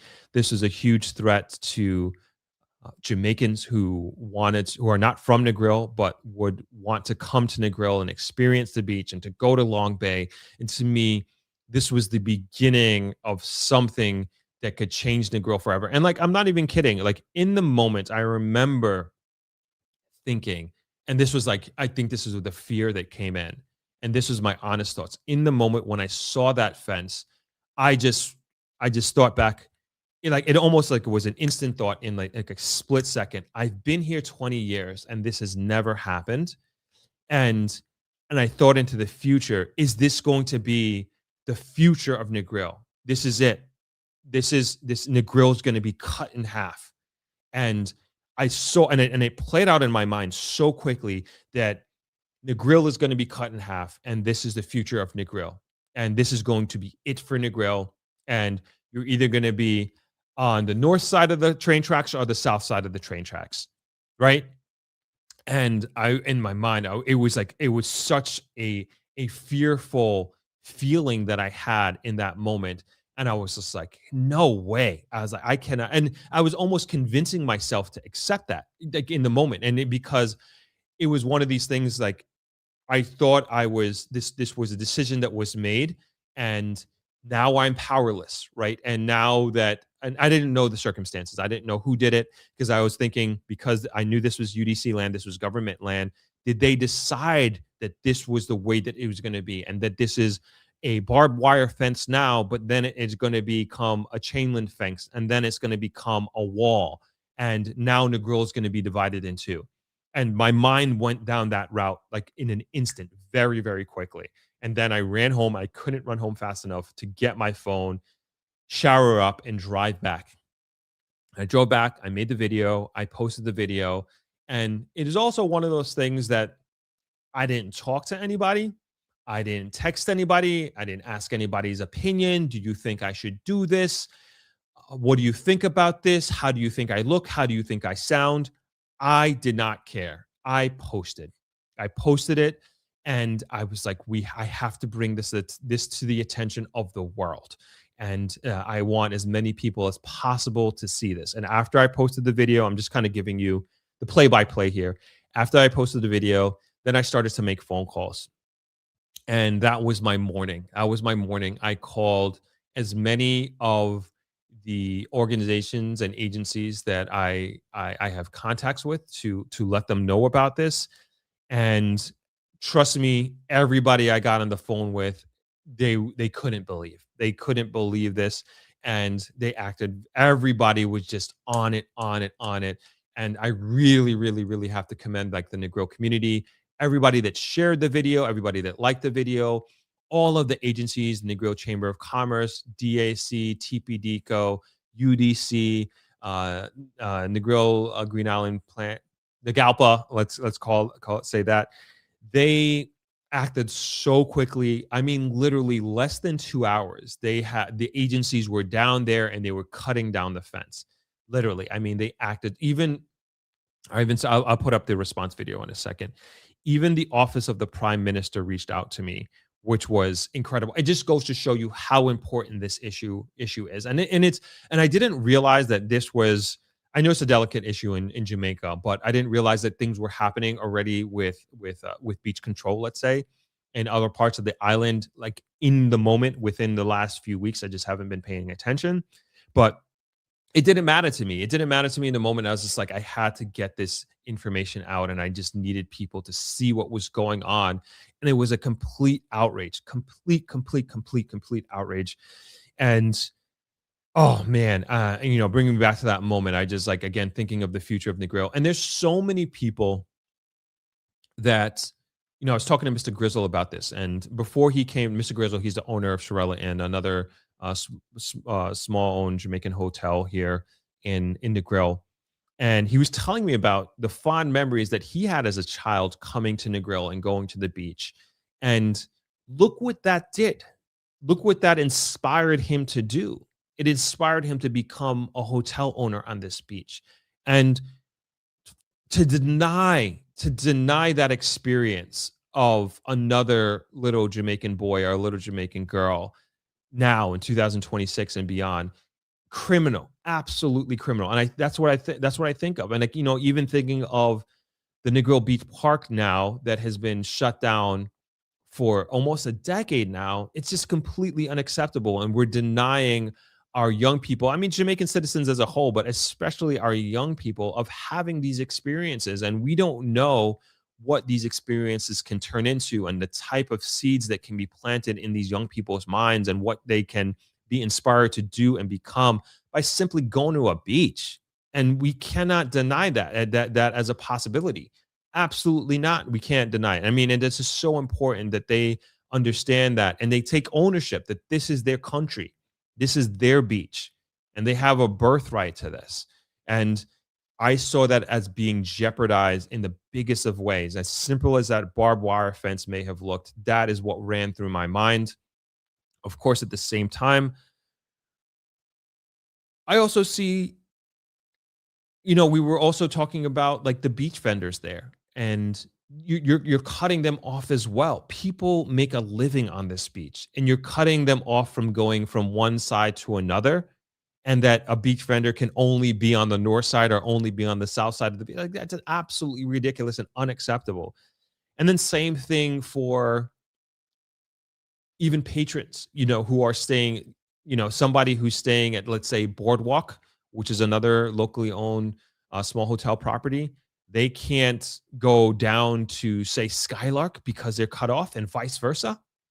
Ridiculous, unacceptable. And I think, you know, one of the greatest things that this thing does, and I also want to, before I even say this, so the owner of the scuba diving shop, he did the same day he came up, he drove up here to Travelers, and he had a conversation with me. And he explained why he did it. And I also want to say, like, I don't have anything personally against this guy at all. And, you know, and it takes, you know, a real man to come up to another man, another person, and to admit that he was wrong. And I could tell you he took full accountability, and he realized what he had done was silly and it shouldn't have been done. But he said he did it because he was being robbed, and he got robbed, I think, the week before. And that was his motivation behind doing it. He didn't intend to cut off the, you know, one side of the beach or anything like that. That wasn't his intention. And I don't hold anything personally against him at all. And he made a mistake and he admitted it. And you know, I don't think anybody out there should hold him up, so to speak. And he explained himself, and we moved on in that regard. However, I think this whole situation and really the reaction to it, it just speaks to how seriously that the Negril community takes his speech, and also sends a very, very, very, very strong message to the world and to the people out there who may have intentions of doing anything of this nature. Simply just not going to fly. Not for a second. And I hope that it's really, really, really, really clear to anybody out there that in no way will our Negril Beach become privatized in even the smallest of ways. Not even in the smallest of ways. Not as long as I'm around, not as long as the Chamber of Commerce is around, and the citizens of Negril who have the best intentions for Negril and for its future. It's not going to happen. No way, not for a second. We're going to close out here. I'm going to play the last video, the follow-up video to this ordeal. Hey, what's going on, everyone? Throp here, coming to you from Long Bay Beach in Negril, Jamaica. It is now about 2:20 p.m. and I'm very happy to report that the fence that was up this morning has now been taken down over here at Long Bay. So if you remember, this is where the barbed wire fence was. You can actually see people past the previous fence line hanging out on the tree over there. And it has been taken down and removed, which is awesome. So just want to take the time out to thank all the relevant agencies for making this possible. This actually was taken down hours ago, literally like around 10 something. I got the first text showing that this fence was being taken down. So thank you to the UDC, thank you to the Negril Chamber of Commerce, DAC, as well as Nagalpa. Even the Office of the Prime Minister reached out to me about this matter, which goes to show you how seriously this country takes its beach access, and especially Negril being the longest beach in Jamaica, how important it is to them. So thank you again. Thank you to everybody who also shared the video as well. You definitely helped to get the word out and to really make a difference today. Yeah, and that's a follow-up video. So again, so appreciative of all of those organizations. I can't thank them enough, and it was really a great experience in that sense of just everybody coming together, you know, and making sure that the beach remains free, and you know, we can move on about our business and move on about our days, and that's that. And it sends, again, I think what we got out of this is sends like a really strong message. And it's really not about that, the scuba diver owner and the mistake that he made and he admitted to. It's really not. I mean, it's a much bigger picture than that. And he really, whether he knew it or not, he touched a nerve in this community like no other. And he really did. And like I said, he made a mistake. He takes accountability for it. And I don't think that we should really hold it against him at this point in terms of killing his business or anything like that. He seemed like to me, at least in terms of somebody coming up and admitting they were wrong, seemed like a good dude, learned from his mistakes, and he wants to move on. And that's the way I look at it. And people make mistakes, but given the history of Negril, given the importance of it being the longest, the most, dare I say, the most beautiful beach in Jamaica, it had to be protected at whatever cost. And you know, if we got to go nuclear on a situation like this, so it goes. You know, so it goes. No matter how small, because we don't know what this could have turned into if it was left that way. And like you saw in the video, there were people that were sitting past that fence, right? Or at least where the fence was. Later that day, there were tourists walking to and from. It's a very important corridor, a very important corridor connecting the north and the south of the beach. And people, and like I said, like I run it every day. And it's not, again, it's, hopefully you can see it's not about me, even though I run it out pretty much every single day, but it's about people enjoying and moving freely throughout the beach at the end of the day. So that is, you know, that's kind of like an inside wrap up and understanding, if you will, of that morning and what took place and how it went down. And like I said, I was shocked, and I just felt compelled to do something. And I'm glad it worked. And I'm not, without question, like I'm not taking credit for it. Yes, I put the video up but for actually the action of getting it done. I mean, thanks to all of those agencies for making it happen, in the Negril community for really pushing to make this happen. So let's close out with a few comments here, and we are going to leave it at that. Let's see. Spurtree says, I was so happy that it was you that ran into the situation. I was really happy because this is what I've been talking about for the last couple of years now. Yeah, because like I said, I had to have been the first person to run into it, because as I ran up to the fence, the dude who was doing it, he was just finishing. I was just like, I couldn't believe it. And I was like, you know, is there a way that because I also wanted to finish my run. I was like, is there a way to get around this dude? Like, there was nothing. Unbelievable. Jay Fitz says he was robbed, but so he put up a fence. Maybe I heard you incorrectly, but I've never known a fence to stop robbers, but if that's the story we are running with, okay, as long as the fence is down. That's what he told me straight up. I believe that's what he also said on the news from what I saw. And so I don't know. I gotta go with what he says, right?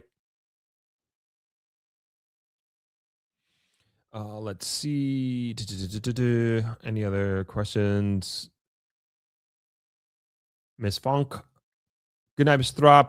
Your shorts about the Negril Beach reached London, England. Thanks for highlighting this. The business owner should consult relevant authorities to help secure his premises. Yep.